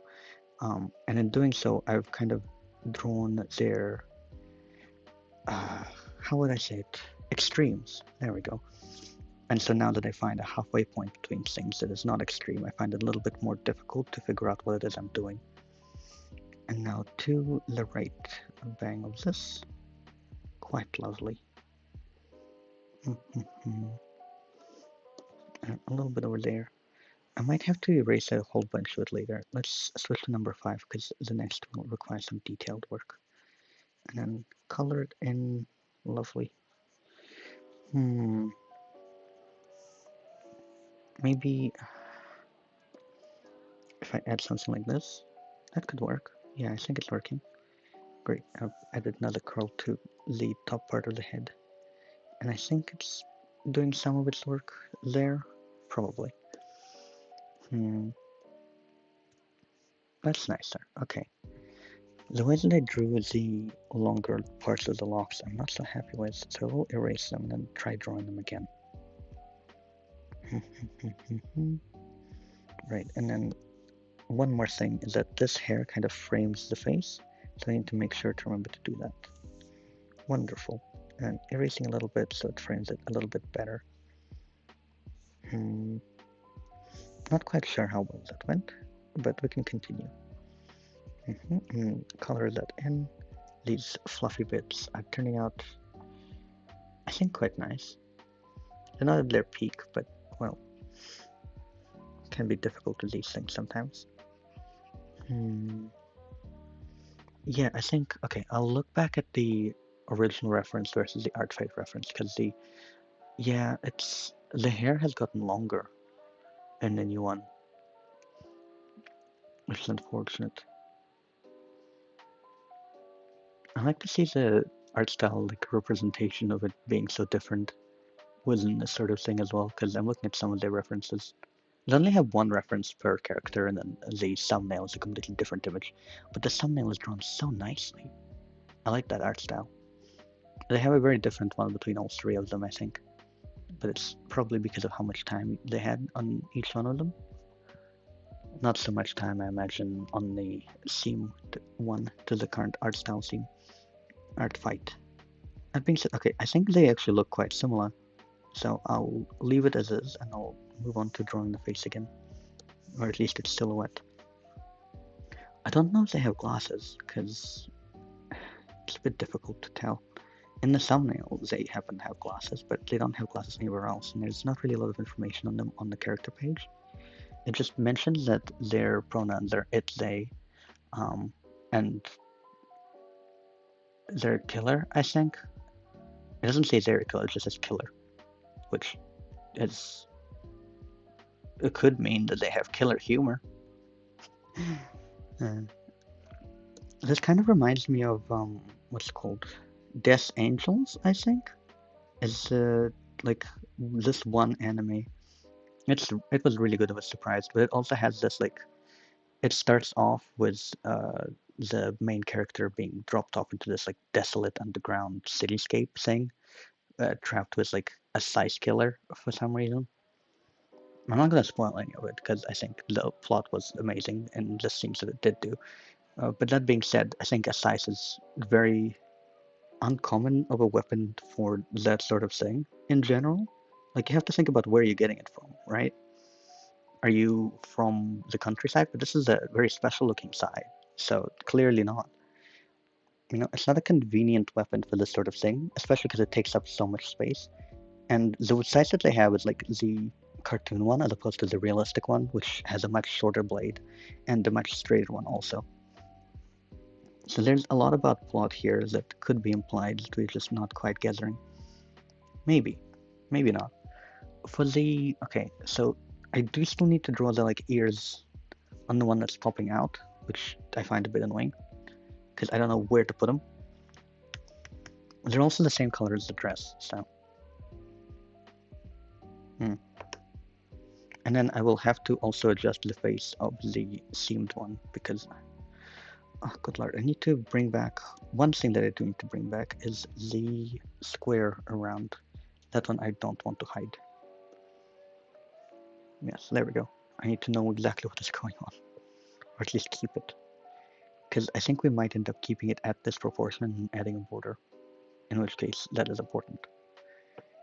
Now, where was the face? The face was here, and then underneath it all, no, I'm not sure where I want to draw the ears. They're annoying. I think it was called Death Angels.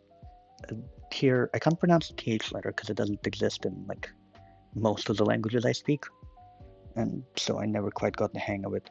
But a death, and then there's an apostrophe and another S afterwards. So death is almost. So you don't quite pronounce it that way, do you?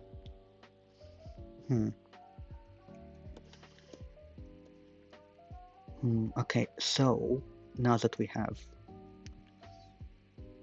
I think I will focus on just drawing the face at the moment, and I'll draw the face for both of them, I think. On the current layer we have here is base color of face, we can kind of ignore. And I'll color it as yellow as well so they can remember to move back to it. And with it we can now draw the eyes on the layer below. I'll take number 5 for it, I think. They need to be at least a little bit threatening, but like,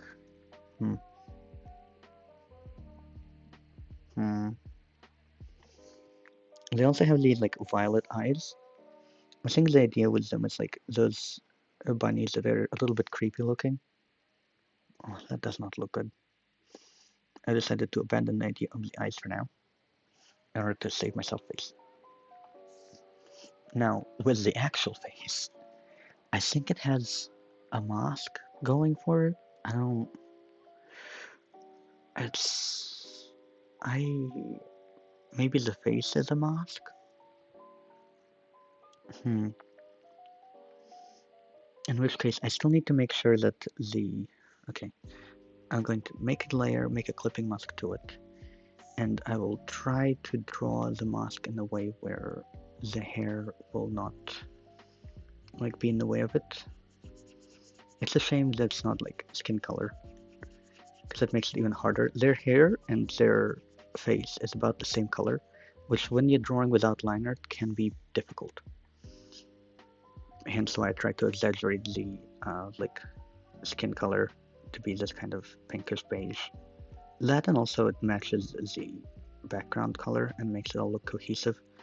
I didn't originally have the hair in a white, just like straight up white, but nonetheless it kind of works. Okay, maybe I'll add another one for the eyes, maybe.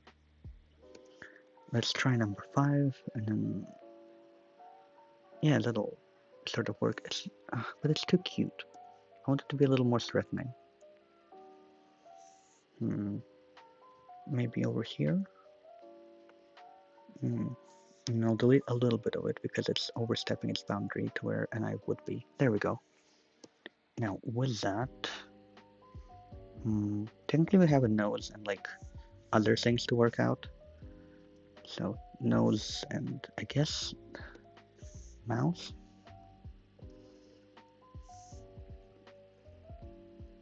Yeah, I can work with that. They're like smirking a little bit, which actually control that on the eraser brush. Hopefully it won't erase the entire mouth, and then I'll be happy. And there we go. I'm going to be very careful. There. It's kind of smirking in this kind of like rabbit-esque way. There are certainly some parts of it that I think red needs to go over a little bit. But also other parts where I know it needs to be missing. Alright, let's go underneath the face. They still have this like turtleneck thing going on. There we go, and I can color it in and add the stripes of the turtleneck. Which props to them for the consistency of, you know, fashion design elements between their designs also. They put like insert new parts of the design where they're necessary, and they put some in where it keeps the old silhouette, which is so neat. And then we can color that in that way. There we go. I'll add one more circle to the back. Yes. Now we can start with the weird, I don't know, like stripes of the hood, and also drawing over some of the hair. Now, where was the hair? That's not the hair, that's the face. So, where is the hair? That's also not the hair. I don't know, if I just draw a new layer, will it draw over the face? It won't. Great. Alright, let's move it up until, I don't know, maybe over here. Will you draw now? Ah, it does. Lovely. With that in mind, there we go. And then I can kind of color it in so the red is over top of the hair, and therefore looks like it's kind of a liquid over it, which I think is what this design goes for a lot with its hood, and therefore I would like to like iron it out.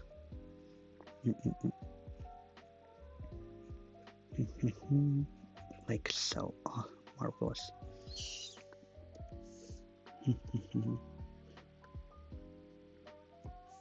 By the way, if you're listening to this and you also want to get attacked, my ArtStation, not ArtStation, good lord, my Artfight profile, there we go, is, well, in description, but also just on screen as well.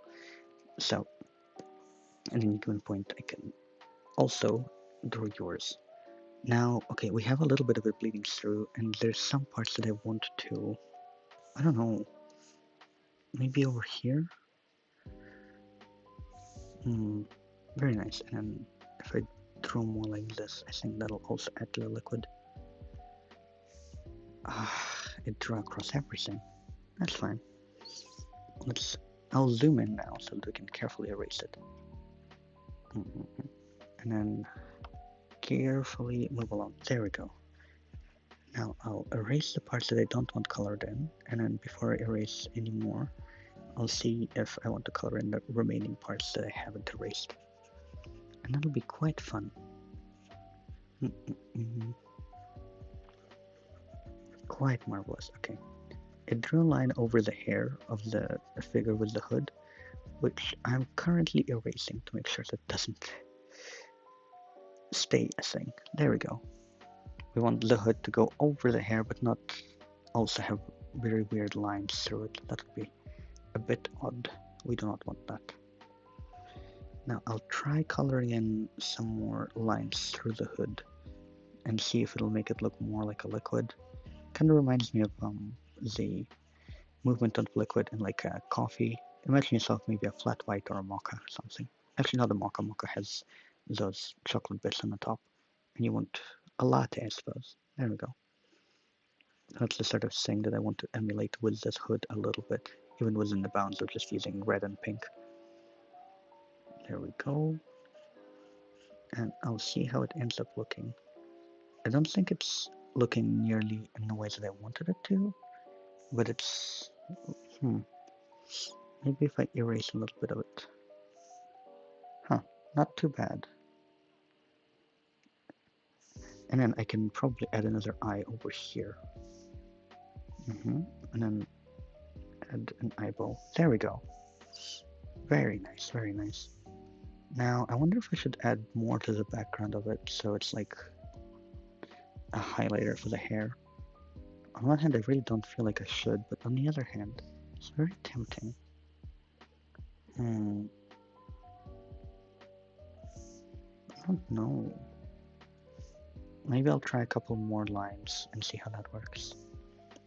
Let's delete the line it just drew, where it cuts through the entirety of the part I didn't want it to. And then we can try coloring it in again.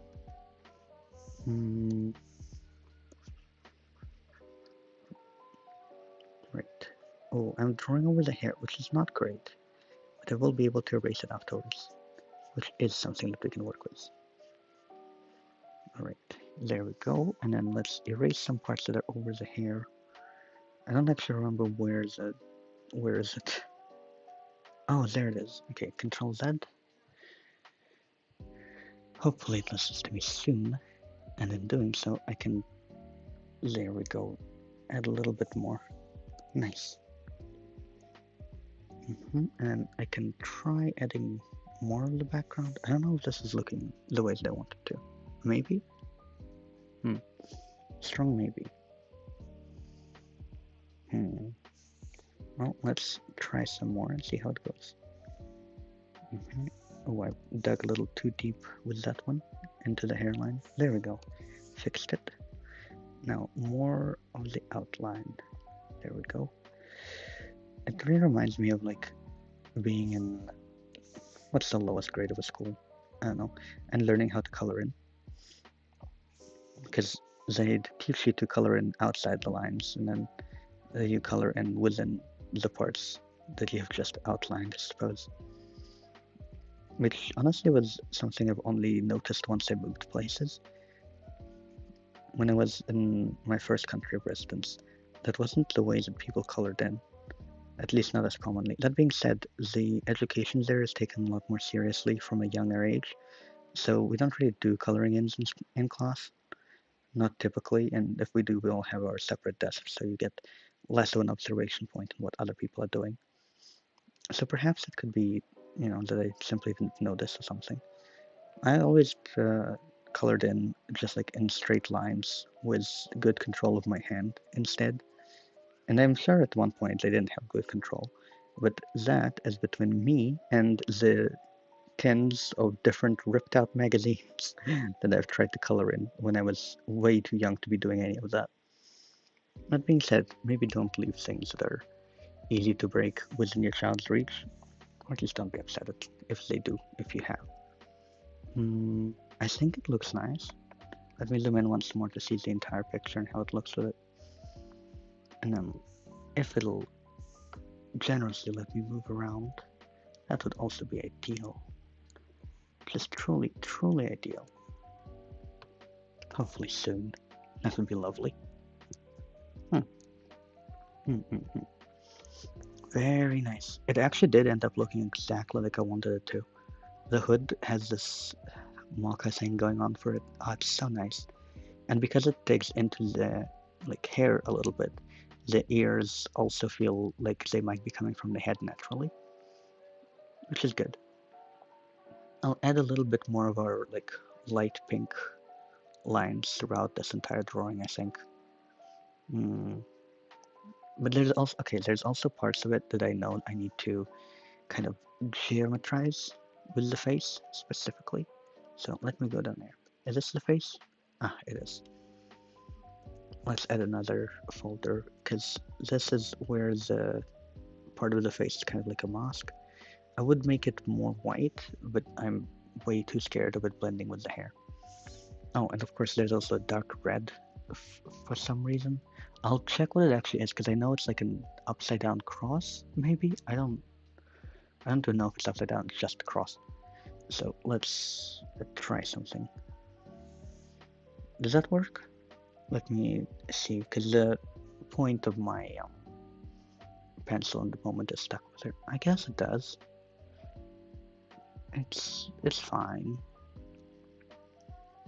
Not nearly as in-depth as I might have needed to. Actually, I'll erase it and make a slightly better version.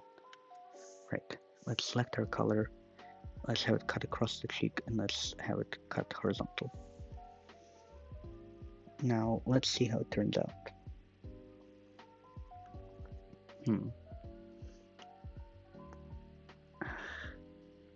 It looks nicer, I guess. Maybe. Strong on the maybe, though. I'll try erasing some parts of it that make it look less like a cross, and seeing if that might work. Does that work? It kinda does. I'll leave it as is, I suppose. I think it's doing its job anyway. That being said, oh, okay, on the... Oh, I switched them up. Ooh, that's unfortunate. Okay. Uh, I can always flip the canvas. I think that might be easier than just like actually putting them in the correct places, because it turns out the left half of the face has the cross and the right half of the face has the shadow. Because it's drawn in a cartoonish style, I have no idea. It's like lower half of their face is sort of broken mask, I assume, but what's behind that is anyone's guess. It's red, but also black, but for all I know, it could be a cartoon attempt at gore, and I would have no way of checking. I'll flip the entire canvas though, because might as well. Let me Control S, and then we can flip after that. Simply waiting for it to save first.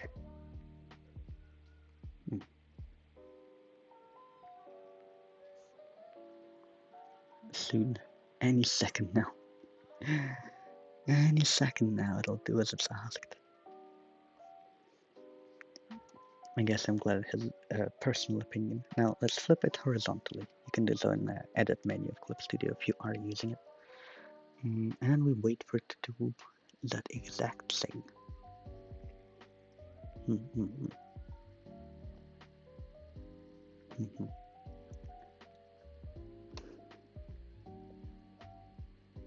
Okay, and doing so, I like when it flips the canvas and immediately I don't have any problems with it, because that means that so far I've been drawing in a way that hasn't been diluted. Because like sometimes you flip the canvas, or most times, and you're like, oh god, it looks awful. But I'm flipping it now and it's still fine, which makes me quite happy. So with that, I'll take a swift little break of just a couple minutes to refill my tea, and then we can go on further and continue with it.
Hello. So, the good news, actually, one,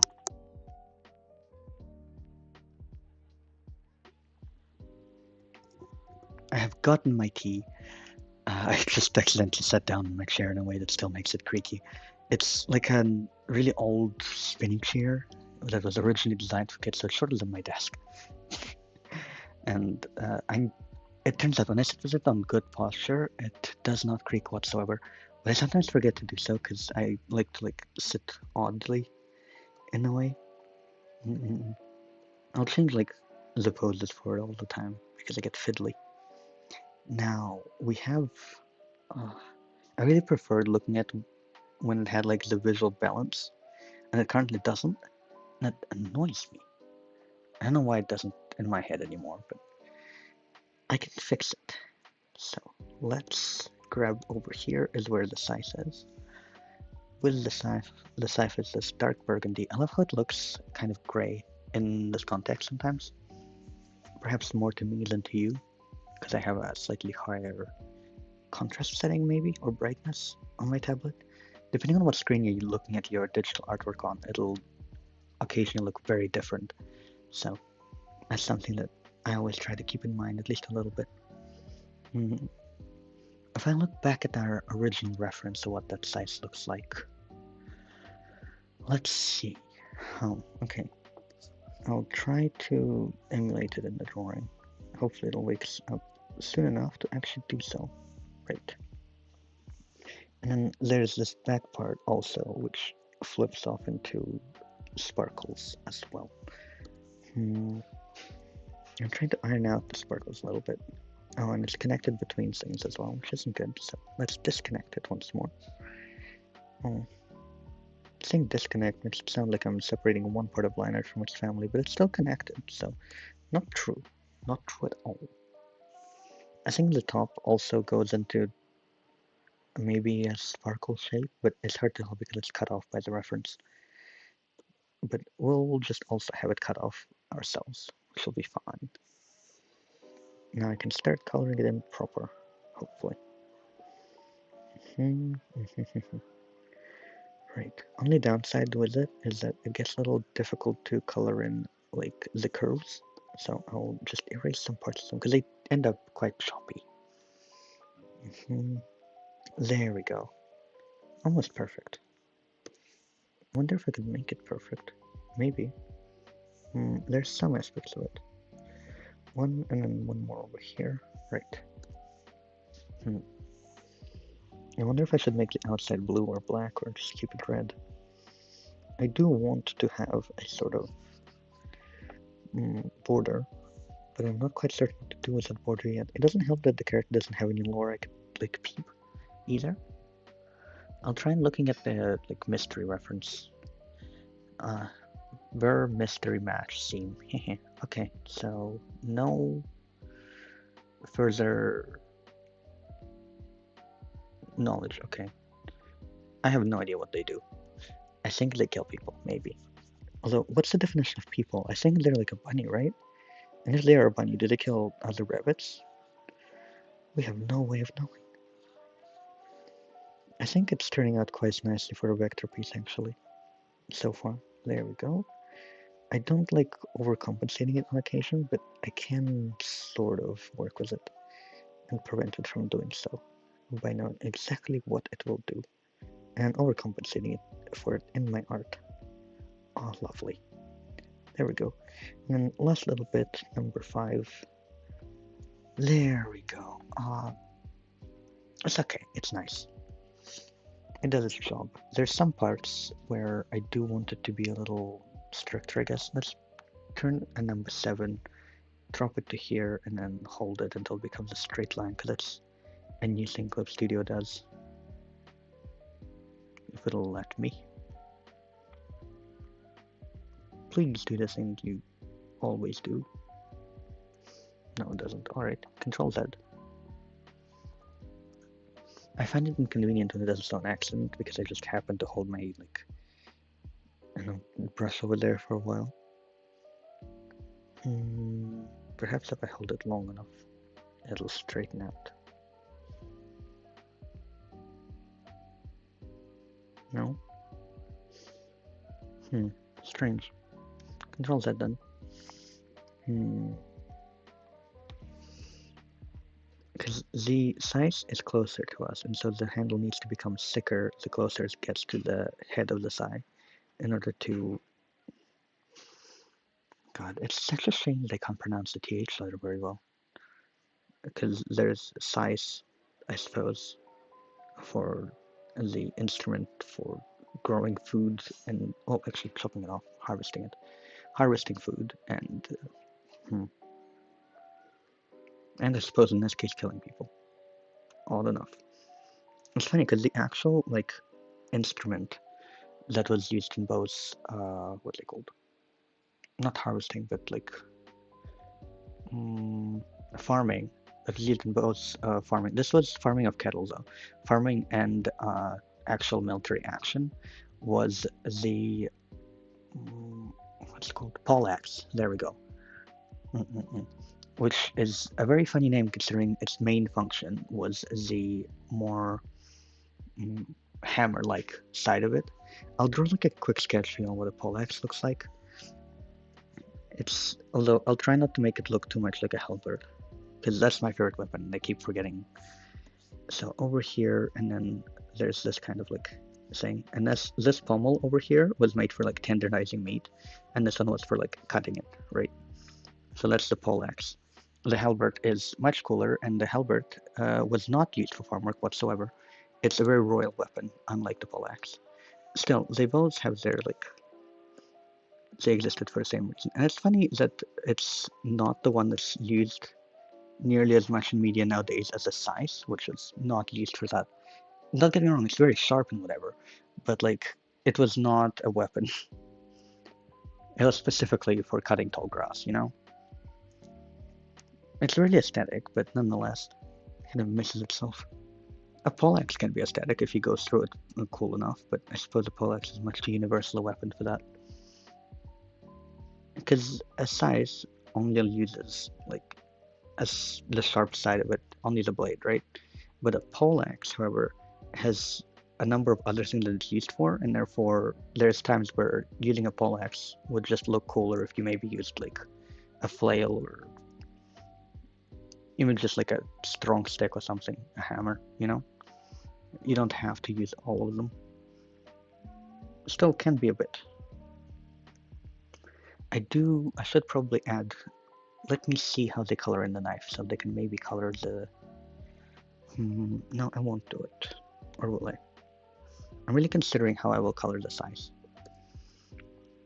Alright, and then I'll clip it, and I'll try using probably the red for our blade, and then white for going around it.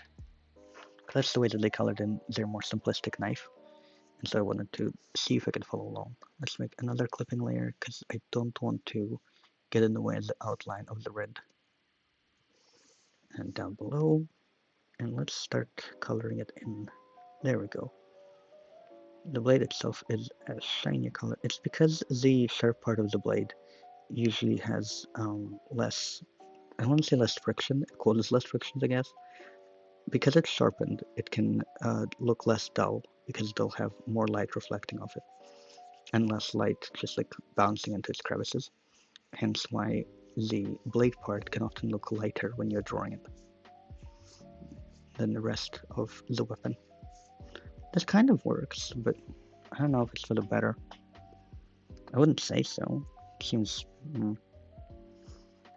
Actually, there's a couple things you can do with it.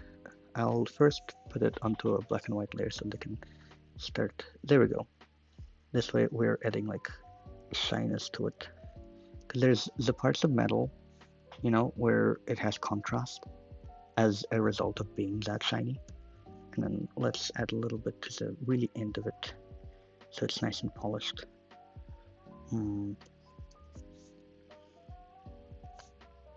That end bit reminds me a little of Omniscient Viewpoint. Omniscient Reader's Viewpoint is the web novel specifically.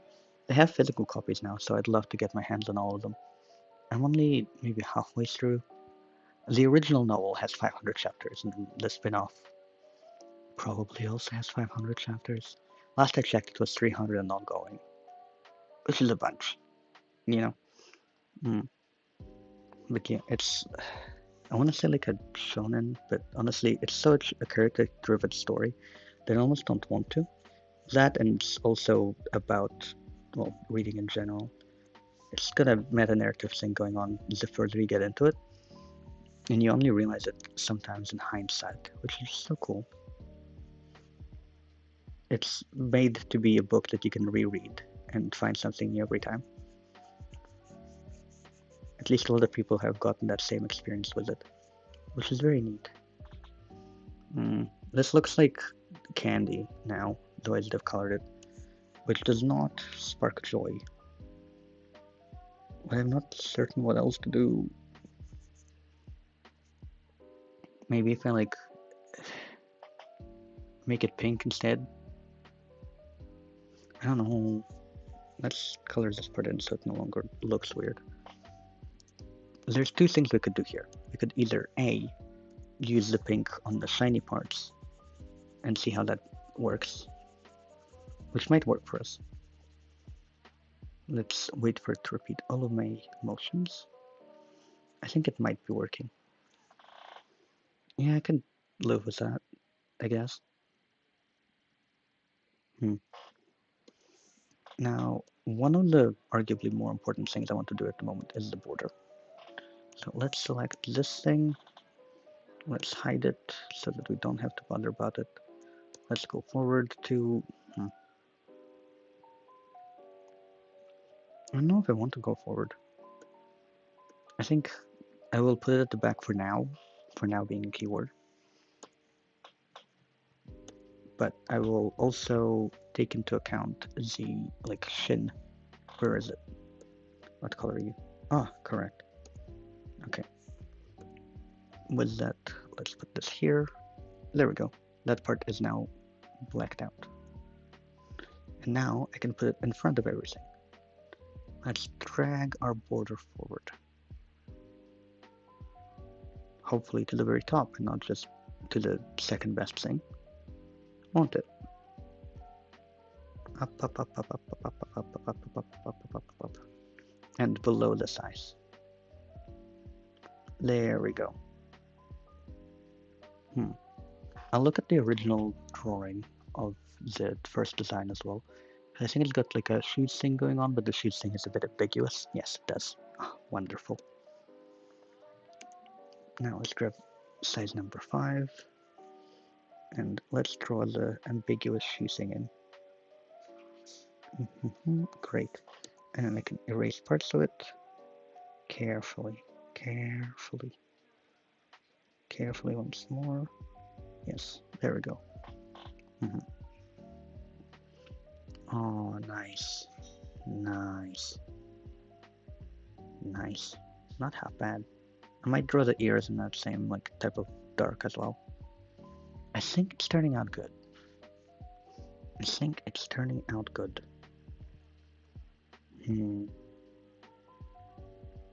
I do need to actually draw in the cape though.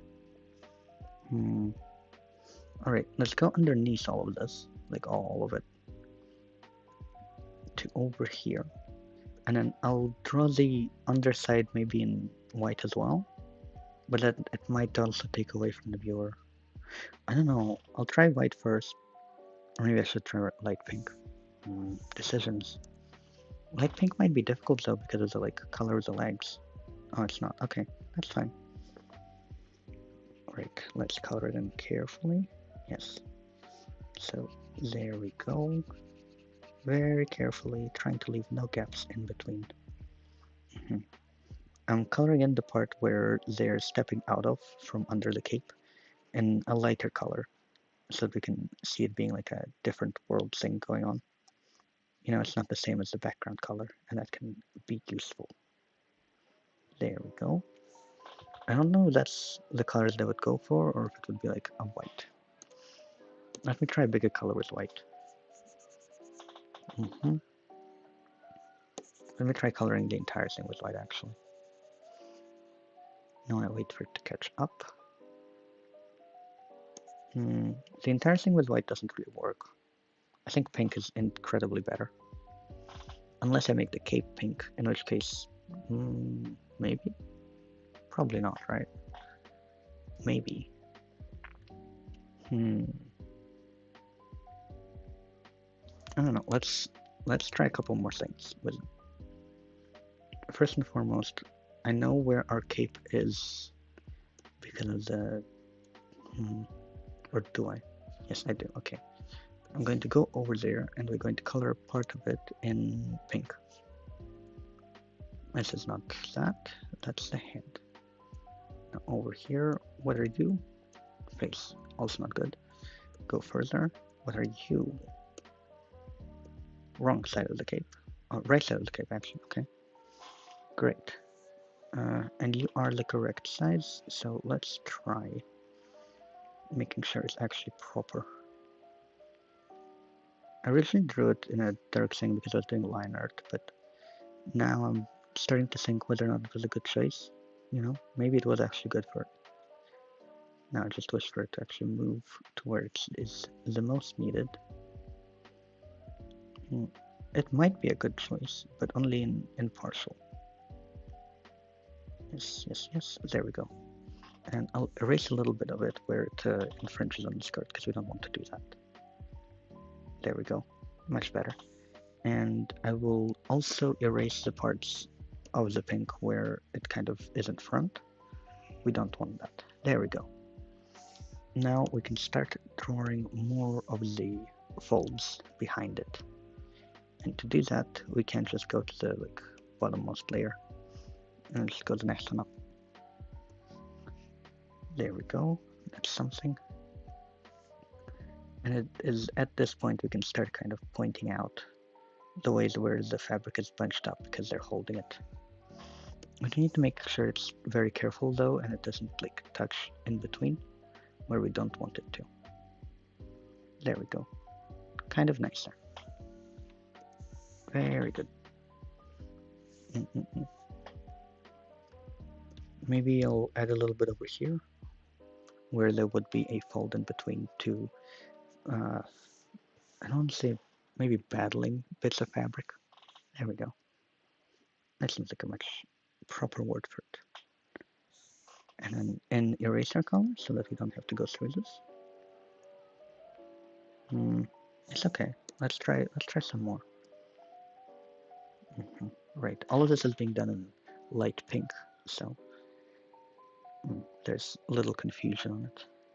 Nice. And let's add a few bits of light pink over here. Oh, wonderful. It kind of looks like they're coming out of a theater in a way, with the way that the curtains are working, which is just so cool.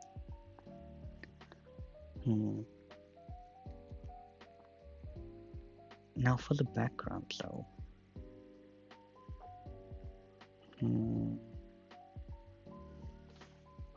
It's this red, but it's kind of annoying kind of red to me.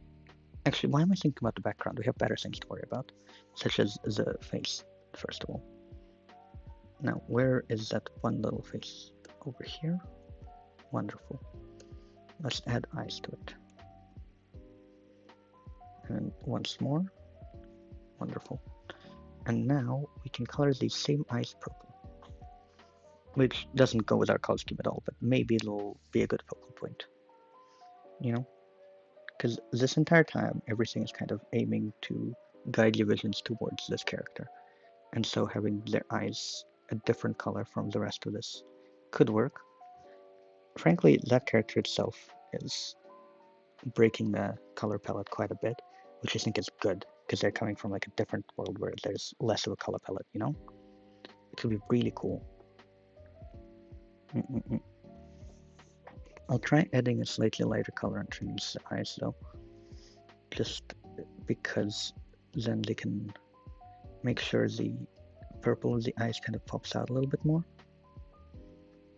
And then I'll try to make it more transparent so that it's less in your face about it, maybe.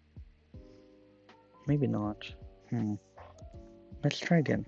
Let's delete them all. Maybe only on the bottom parts, where the highlights would be. Let me try with actual colors this time. And once more. I have an even better idea. Maybe. Let's try glow dodge. It's my favorite layer. And a bit lower. And a bit lower. Actually, why am I going lower? Let's put it higher. I'll put it to a clipping mask. Control C and then Control V underneath and put it into normal layer so it's not glowing dodge. And then that way we can have proper eyes that are like standing out a little bit. You know? There we go. All this drug has got me quite hungry actually. It's unfortunate. But we are almost finished. So with that in mind, let's go forward and add the ears as like some of our last finishing touches. I'll select them on 5. One over here, one over here. Okay, that first ear we drew is a little too thick. I'll try to select it and Control T to transform and 3 transform. 3, there we go. Much nicer. And then we could try and make it thinner. Yeah, I can get behind that. Great. Marvelous.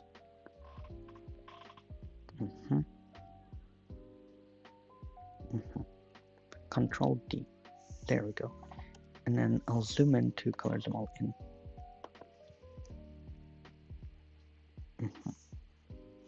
I'm not sure. Okay, part of it is I don't really want the top ear to cover up what we have already drawn.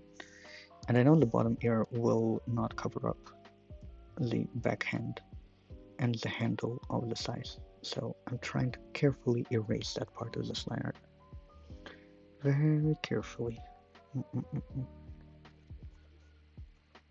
Yes, there we go. Lovely.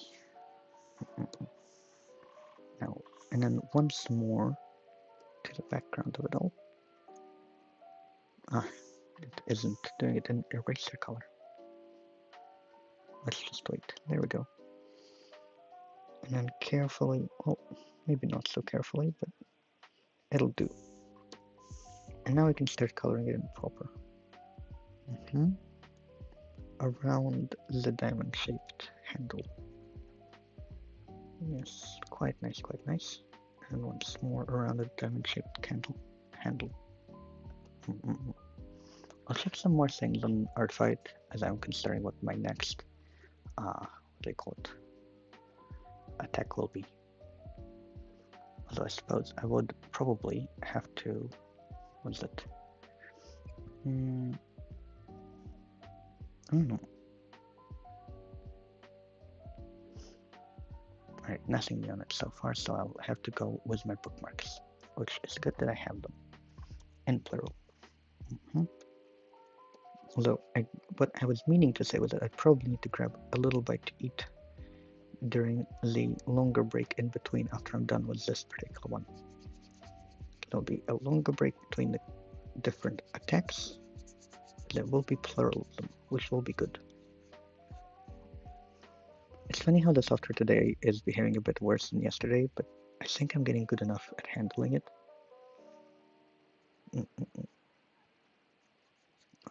Alright. And then carefully, and I'm trying to do so slowly when I'm coloring this part in, so that it listens to me the entire time without going off, hopefully. I think I'll count it as a success. There we go. And a little bit more around the sleeve. Wondrous. Truly wondrous. And then once more, a little bit more around the sleeve. And we're almost at the point where we can just carelessly color in the ear that is behind everything. Almost. And there we are. There we are. In the ear. Can't wait to be over with the drawing soon, so they can mitigate the particular mood of my stomach instead. Very lovely. Going very well. Now, if I'll just gently, there we go. There we go. And coloring them in. Right, we're almost done. I'm now going to carefully color in around the hair, almost as slowly, but slowness is not really as available now with its mood. It has changed within like the last minute. But we have coped with it, and now we can erase. Oh, it's doing good. It's doing good. Yes, yes, yes, yes. And one last bit. Wonderful. I think that's good. It's a shame that it looks like the next ear is going to have to be in front of everything. I don't like that. But I can't put it behind everything either. And if I do anything else, the line of action will be broken, which won't be good. I guess I'll just try coloring it in normally, and then we can erase anything if we feel like it can do so.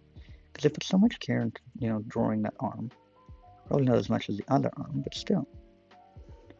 It could have been nice. Could have been fine. Okay, and then carefully, trying to make sure it doesn't overshoot itself in coloring. At least not by too much. There we go, and especially as we're coming closer to the edges of the ears. I could have probably selected... actually, no, I can't, because the error is not contained, so I can't just mask it out, unfortunately.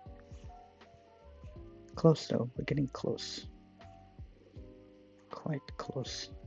There we go, and then carefully... Which wasn't so careful, because now I'm going to have to erase it. Okay, eraser color, and then gently over here. Gentler still over here, right? Almost done. I hope you cannot hear my stomach grumbling. I really do. Because I can hear it, and it sounds quite displeased with me. I'm not very happy about that. I think it should know better. I've had like breakfast and lunch proper, so how dare it? It's not even dinner time. That being said, it kind of had a schedule of its own, I suppose. But yeah, hope it is all good. So, okay, now I can sort of... Right. I'm erasing around the hair once more for the new ear. And how far does the hair go? Okay, that far. Great. It's not entirely connecting, but I think that's fine. There we go. Now let me zoom out and see it in all its glory. Hopefully any time before next Tuesday. Ooh, that's nice. There we go. And then all I have left is to draw like a little mouse on the less creaturey one. The mouse is actually pink on it, so I'll try a pink color. I say before it actually lets me. Let me lock the layers and then dye it pink. There we go. And then I'll also gently draw the nose. Wonderful. It doesn't actually have eyebrows. Sync everything. So that's good. Okay, some part of me still is like, oh, you should probably draw the mouse in black. There we go. It's kind of outlined now. Let me wait until... Yeah, there we go. It's nice. Oh, this is good. We're finished with this one. You're free to take a quick look before the break starts. And there's some bits that I think we could probably get away with. Maybe? Cutting? We'll see. And then there we go. And then with that, it'll hopefully delete that. And that's not good.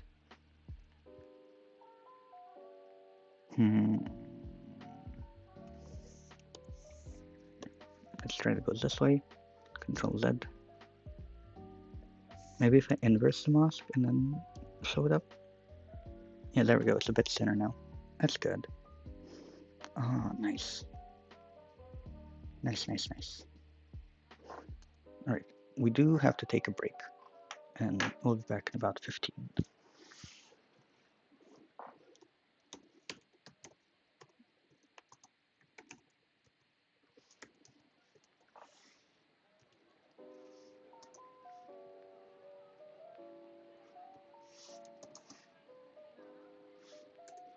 There we go. I'll save it. Oh, it's already saved. Great. And then we can take it.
Okay, good news.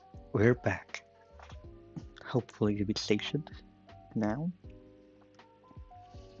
And the next character, I was really thinking between like Wolf, who is a Star Wars OC, or Brargsa Dramos, which is a Hellborn from the Circle of Gluttony.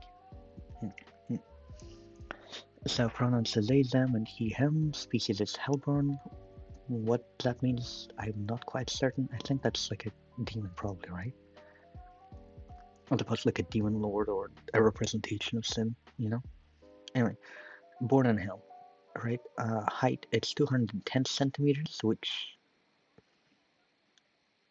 doesn't mean a lot to me. Sexuality is pansexual. Great to know where the demon of greed stands on that. Birthday is the 30th of May. Theme song is Butcher's Vanity. Ooh, I love Butcher's Vanity. It's You and People Eater. It sounds rather hungry. It's great that I've eaten by the time I'm reading it.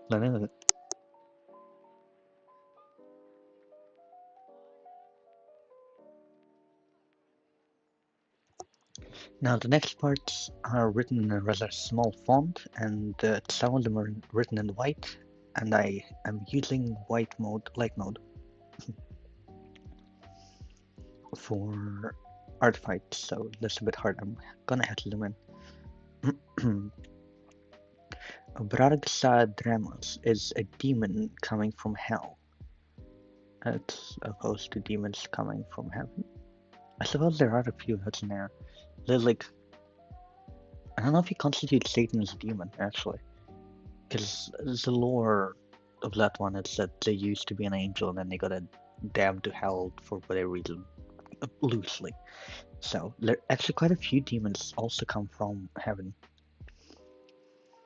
I think the succubi and incubi are used to be angels that followed Satan into hell also. I think. But yeah, that's all in the much more exciting second book of the Bible, not to be confused with the first book of the Bible, which sucks ass. I hate to say it, I book reviewed it. The book is not written well. I don't have like, not even about the themes or anything else. To have themes, you'd have to have good writing, and it doesn't. But nonetheless, so they're coming from hell, a hellborn from the circle of gluttony. His sins include lust and greed. Good to know that he's multicultural. I mean, like, if you think of each circle as a country, you know what I mean? He's on the stronger side of Hellborns, good to know, being able to consume flesh of some angels without harm for themselves. That opens up a lot of questions that I don't want answered. Kinda masculine body-wise, but dresses whatever they want, fair enough. Feminine-leaning voice, but with ability to control his tone in good range. His appetite can't be sated. He craves flesh. He craves the feeling of happiness that comes from eating. Bite, tear, swallow the meat, drink the blood. Oh, like you do in church. You know, it's the whole bread, the flesh of Christ, and the blood, sorry, wine, the blood of Christ. Sorry, it's uh, the taste, the texture. It makes him tremble. That's not a good image. Tremble from ecstasy and fulfillment. That's also not a good image to me. He eats, consumes until there's nothing left. Valid? In the search of new, not yet discovered taste, he ran away from hell to earth. Ooh, so he's a gourmand, right? Right? Right? Mm. Hmm. Okay, I'm thinking, right? Log- Logically, if you come from hell and you kind of are used to cannibalism there, right? I imagine coming to Earth and eating cooked food for the first time could be like a transformative experience, you know? Maybe that's it.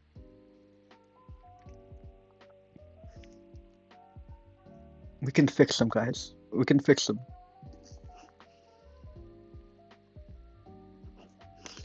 Where were we?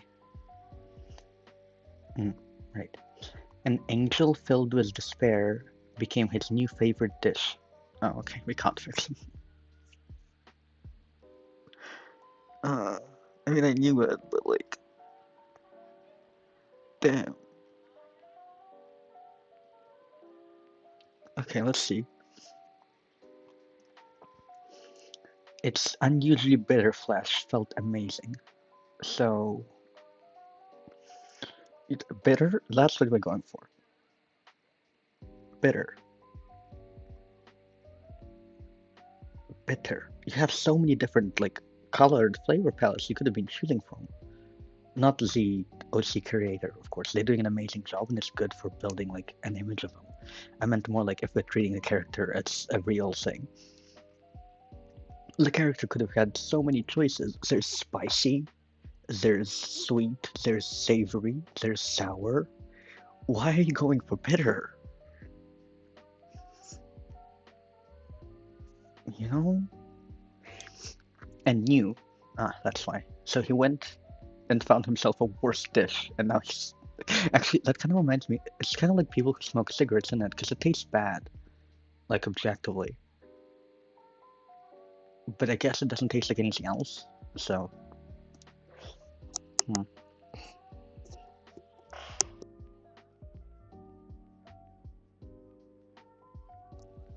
Hmm. He became attached to this dish. It's now his, and he won't allow anyone to take a taste of them, ever. Even though he constantly eats, has surprisingly slim and longish physique.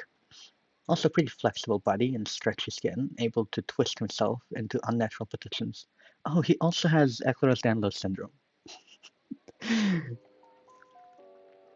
I know it's because he's a demon, I'm just being purposefully obtuse.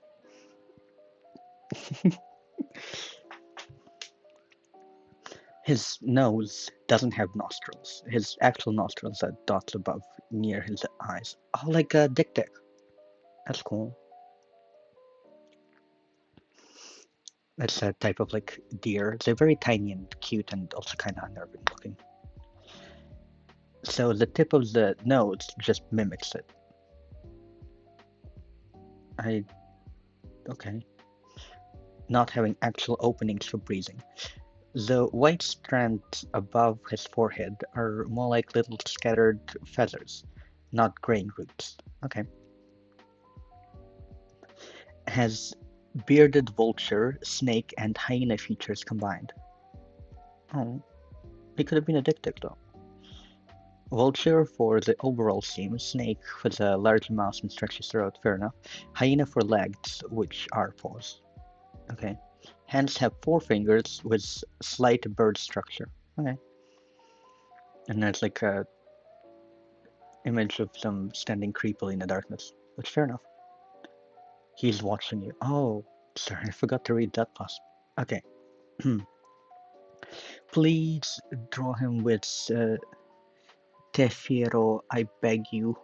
Well, unfortunately, I don't have the ability to do so right now, because I won't be able to give Tefiero justice, which I think is the angel that they have the connection with.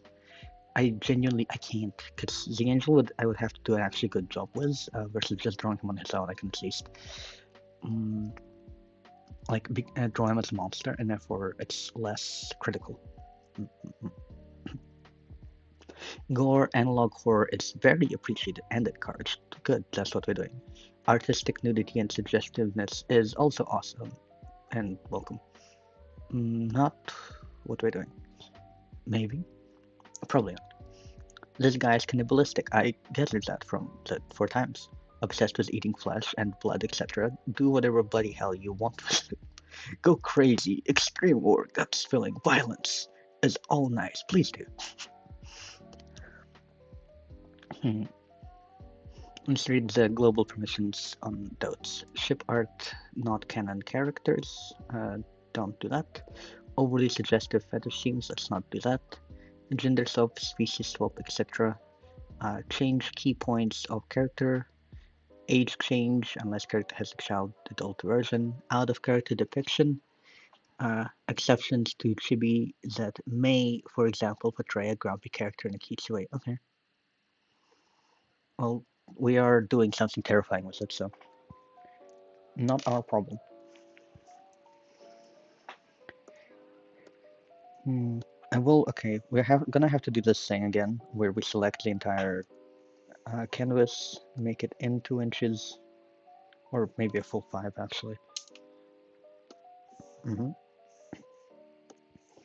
Invert selection, color it in its entirety.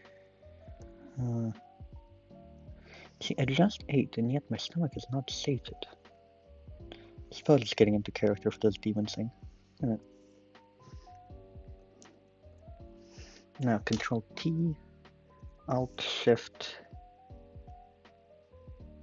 Yeah, okay, now we get my favorite part, drawing Snake Mouse. I don't get to do that, like, ever. Okay, I have to actually search up what the snake looks like. Ugh.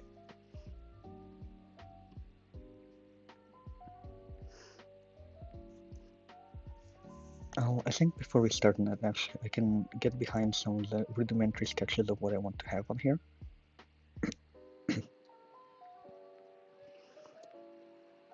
What is this?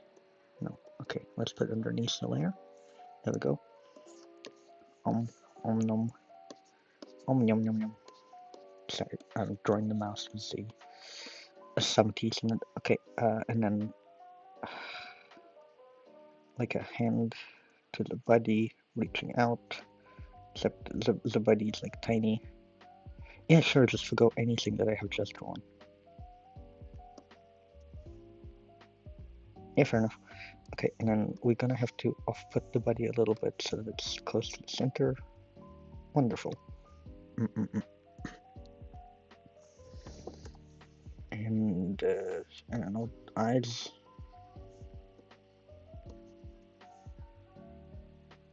Wait, what if we do draw the body as the angel? Oh god, I'm gonna do this, aren't I? No, I only wanted to draw one character. Why can't I ever keep to my word? Well, I can in more important matters, but honestly, the angel might do us good. Te fiero. Sounds Italian. Te fiero. And depressed. I wouldn't blame him. Imagine. Te fiero.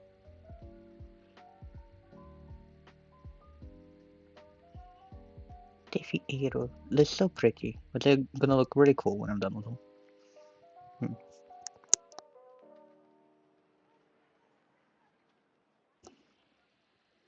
Is that like a 3D model collage? Maybe they made them in a game. Oh, it is in a game. It's in. That's not Hero Forge, is it? Is that The Sims? There's no way. There's no way that's The Sims. Huh.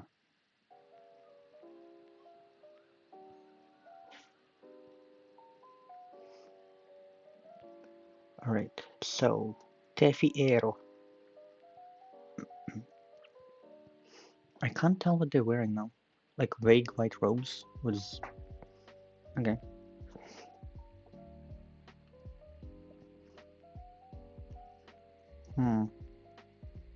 Do they have wings? I think they do. How many? Oh god, okay. I'm gonna have to read all the lore, aren't I? Great.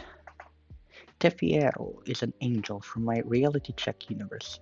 He is one of the less powerful but certainly ancient angels. His rank and status in heaven were equally important details. His face and likeness were designed by heaven itself so that he could come down to humans and help them. He is essentially a hermaphrodite, a creature with a very long neck and a beautiful human face. What? What? Hold on. I thought. I'm gonna search up a reference for that. Search up on Google. Because there's no way. They're not creatures. Yeah, that's not a. That's not a creature. Maybe they meant a different. Because okay, him. Hmm, it's not a type of creature. Um, so I'm guessing it's just like is in addition to okay, a hermaphrodite and a creature with a long, very long neck and a beautiful human face. His body is made in a male way, only his female breasts give away his other sides. Good to know. He lacks normal genitals. Great to know. Again, I'm looking for number wing.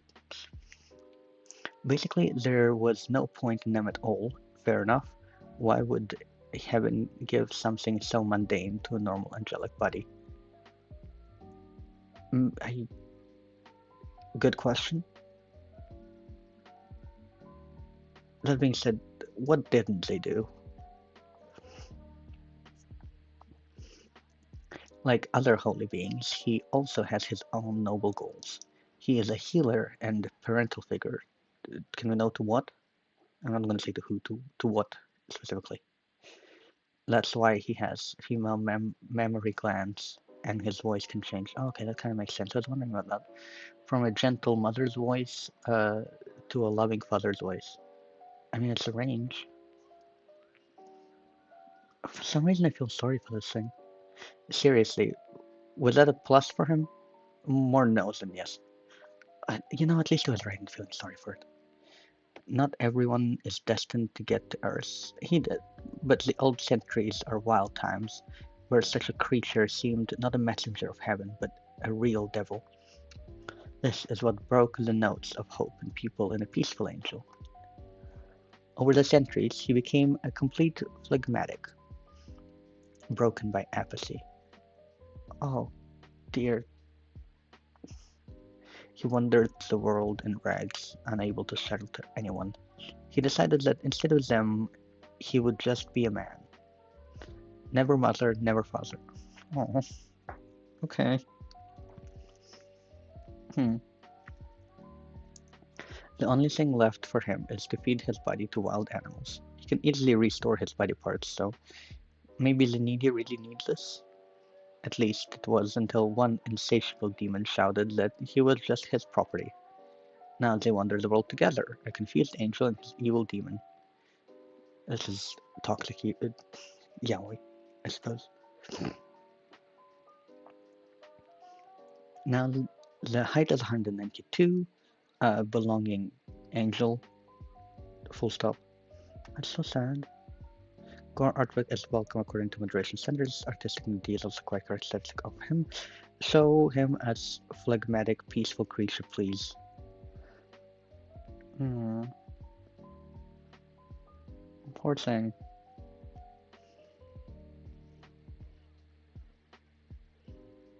Hmm.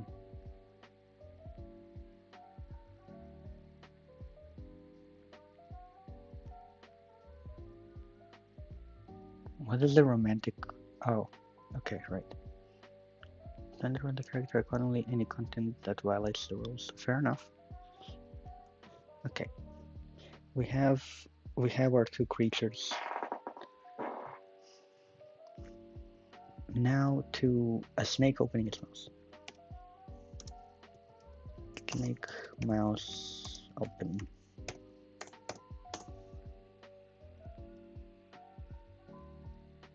Oh, they're wonderful creatures. I love snakes.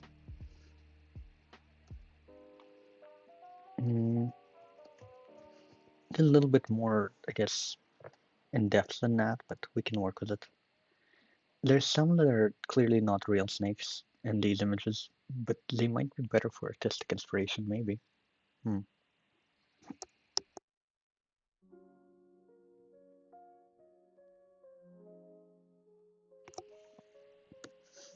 Alright, let's start with. I'm just gonna start sketching it in actually. More pink, yes, great. Okay. When it's first going for reflection would be good, but alas, that is not what I'm doing. Color that in, grab an eraser after that. At any given point, it's going to actually activate. Please. Activate. I guess I must wait to erase the color.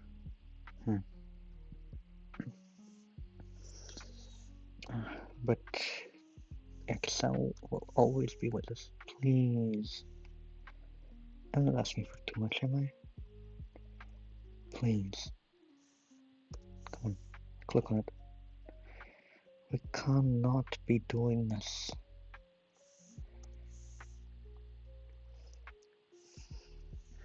Well, I suppose we must wait. I say impatiently. Okay, we can erase it now. Thank God. So, and then we can click back. Hopefully soon. Please click back. Indeed. There we go. The next parts. There is this sort of more reddish color that we have. Let's go into Artfight. Oh, Chiswa. Okay, great. Chiswa, maybe even break her a little bit. No, range. No, back to Chiswa. There we go. Not the best, but arguably not the worst. Now, let me switch back to our original color. There we go. And back to our new color. What else do we have? Alright, that one we'll try over here. So these things go like in here, and from there goes this kind of central way of drawing them, which if we're lucky will follow my exact mouse movements. There we go. And once more for the other side, and then after that I will be able to switch to a see-through color to erase some parts. I know this looks more like sketching, but we'll get to it.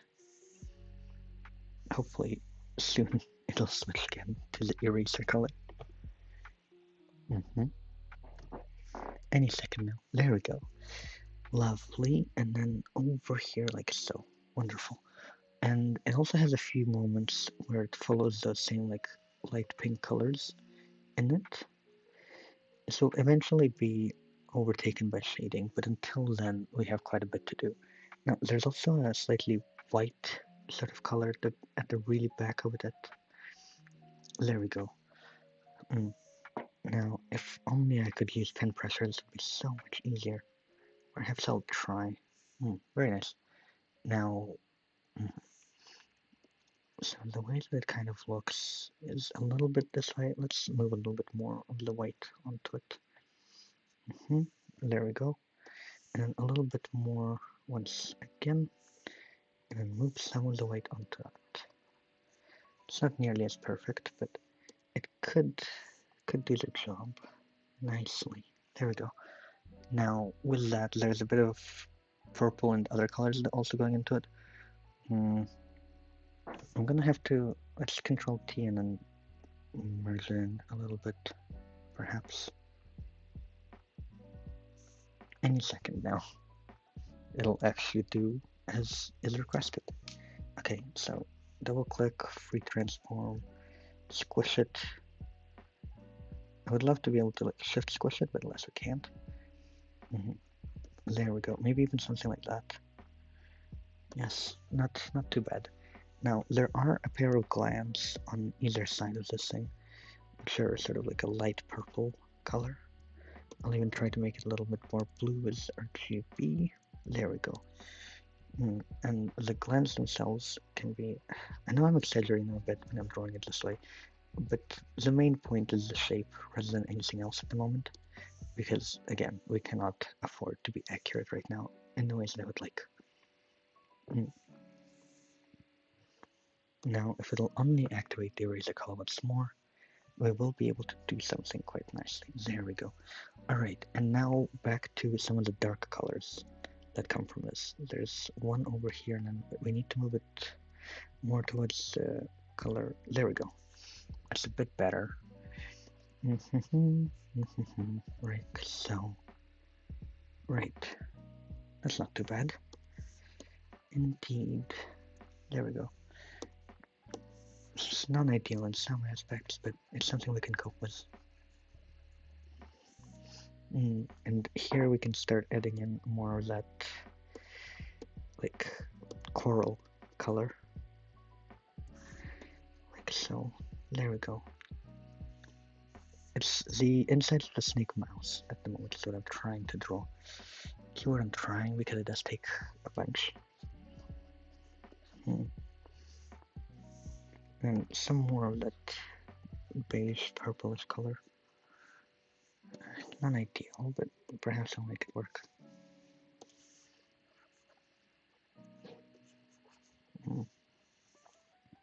And at approximately that point, we would start looking into adding a little bit more darkness to it, so that we can see the cavern of the mouse. You know what I mean? I will make another one, and I'll make it in dark purple, and I'll put it on multiply after I'm done with it. Select the layer type to multiply. Darken might even be a bit better, but it's not something we're nearly as at liberty with at the moment. I'll try using this one airbrush when it comes to it as well. That might do us good. Alright. And then let's erase over here where the base of it is. Indeed.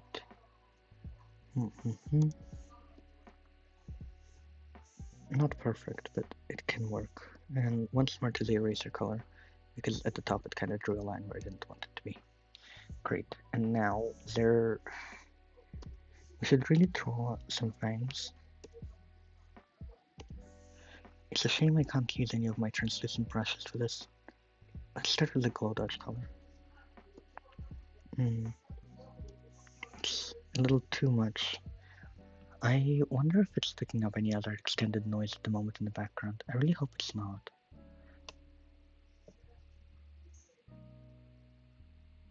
I'm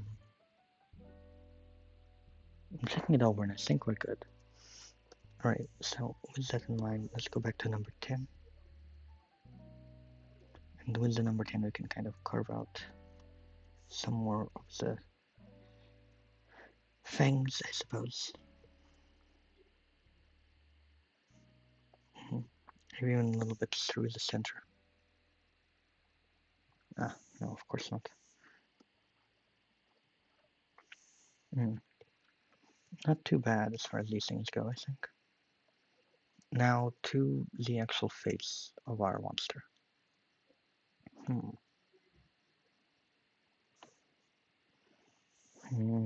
They seem to be fleshy colored, so I'll try to select a flesh color. There we go. Seems quite nice there. I wonder what song it is currently moved on to, because it's not supposed to be over here.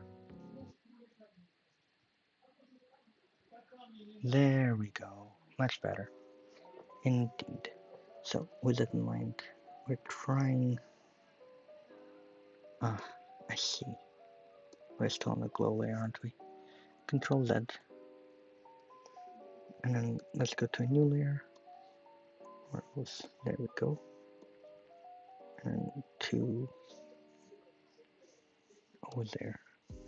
I don't know how one would actually grade this art piece once I'm done with it though, because is this technically like a headshot? If it's the shot of an open mouth? I'm not certain. You know?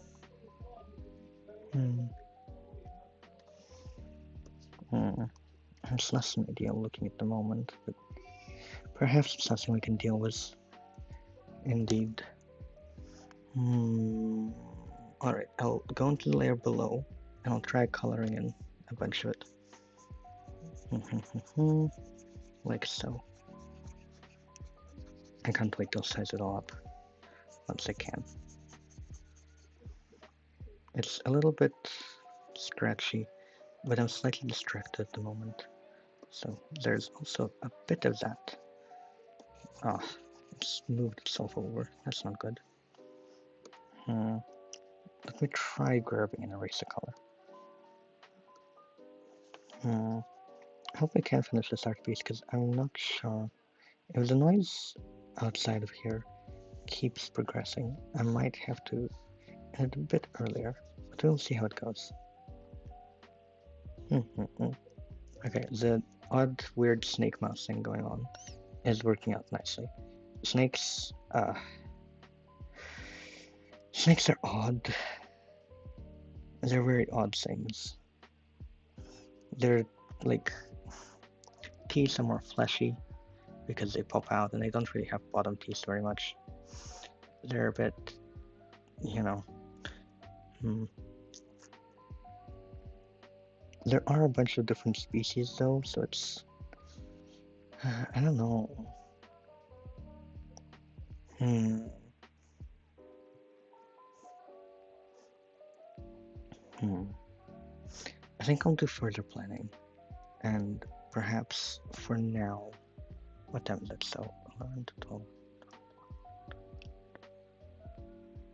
I think for now we will call it a day, and then as we do so, we'll come again not tomorrow, but the day after that, at our usual time, and you can come and join me as we draw. That'll be lovely. Tomorrow I'm gonna try and filming like a recording song card because I've been meaning to do that for a while, just for myself more than anything else. Um, but yeah, I have a few ideas for it. I think I might even want my like Google Studio to function properly for them. So I'm excited. I'll show it at the start of the next stream as well, and that'll be very fun. So far, it's been a really good drawing session. We have gotten one of our artifacts done, and it looks quite marvelous. If I'll bring it up again, there it is. And yeah, until our next meeting, I hope you have a wonderful rest of your time of day and a good art fight.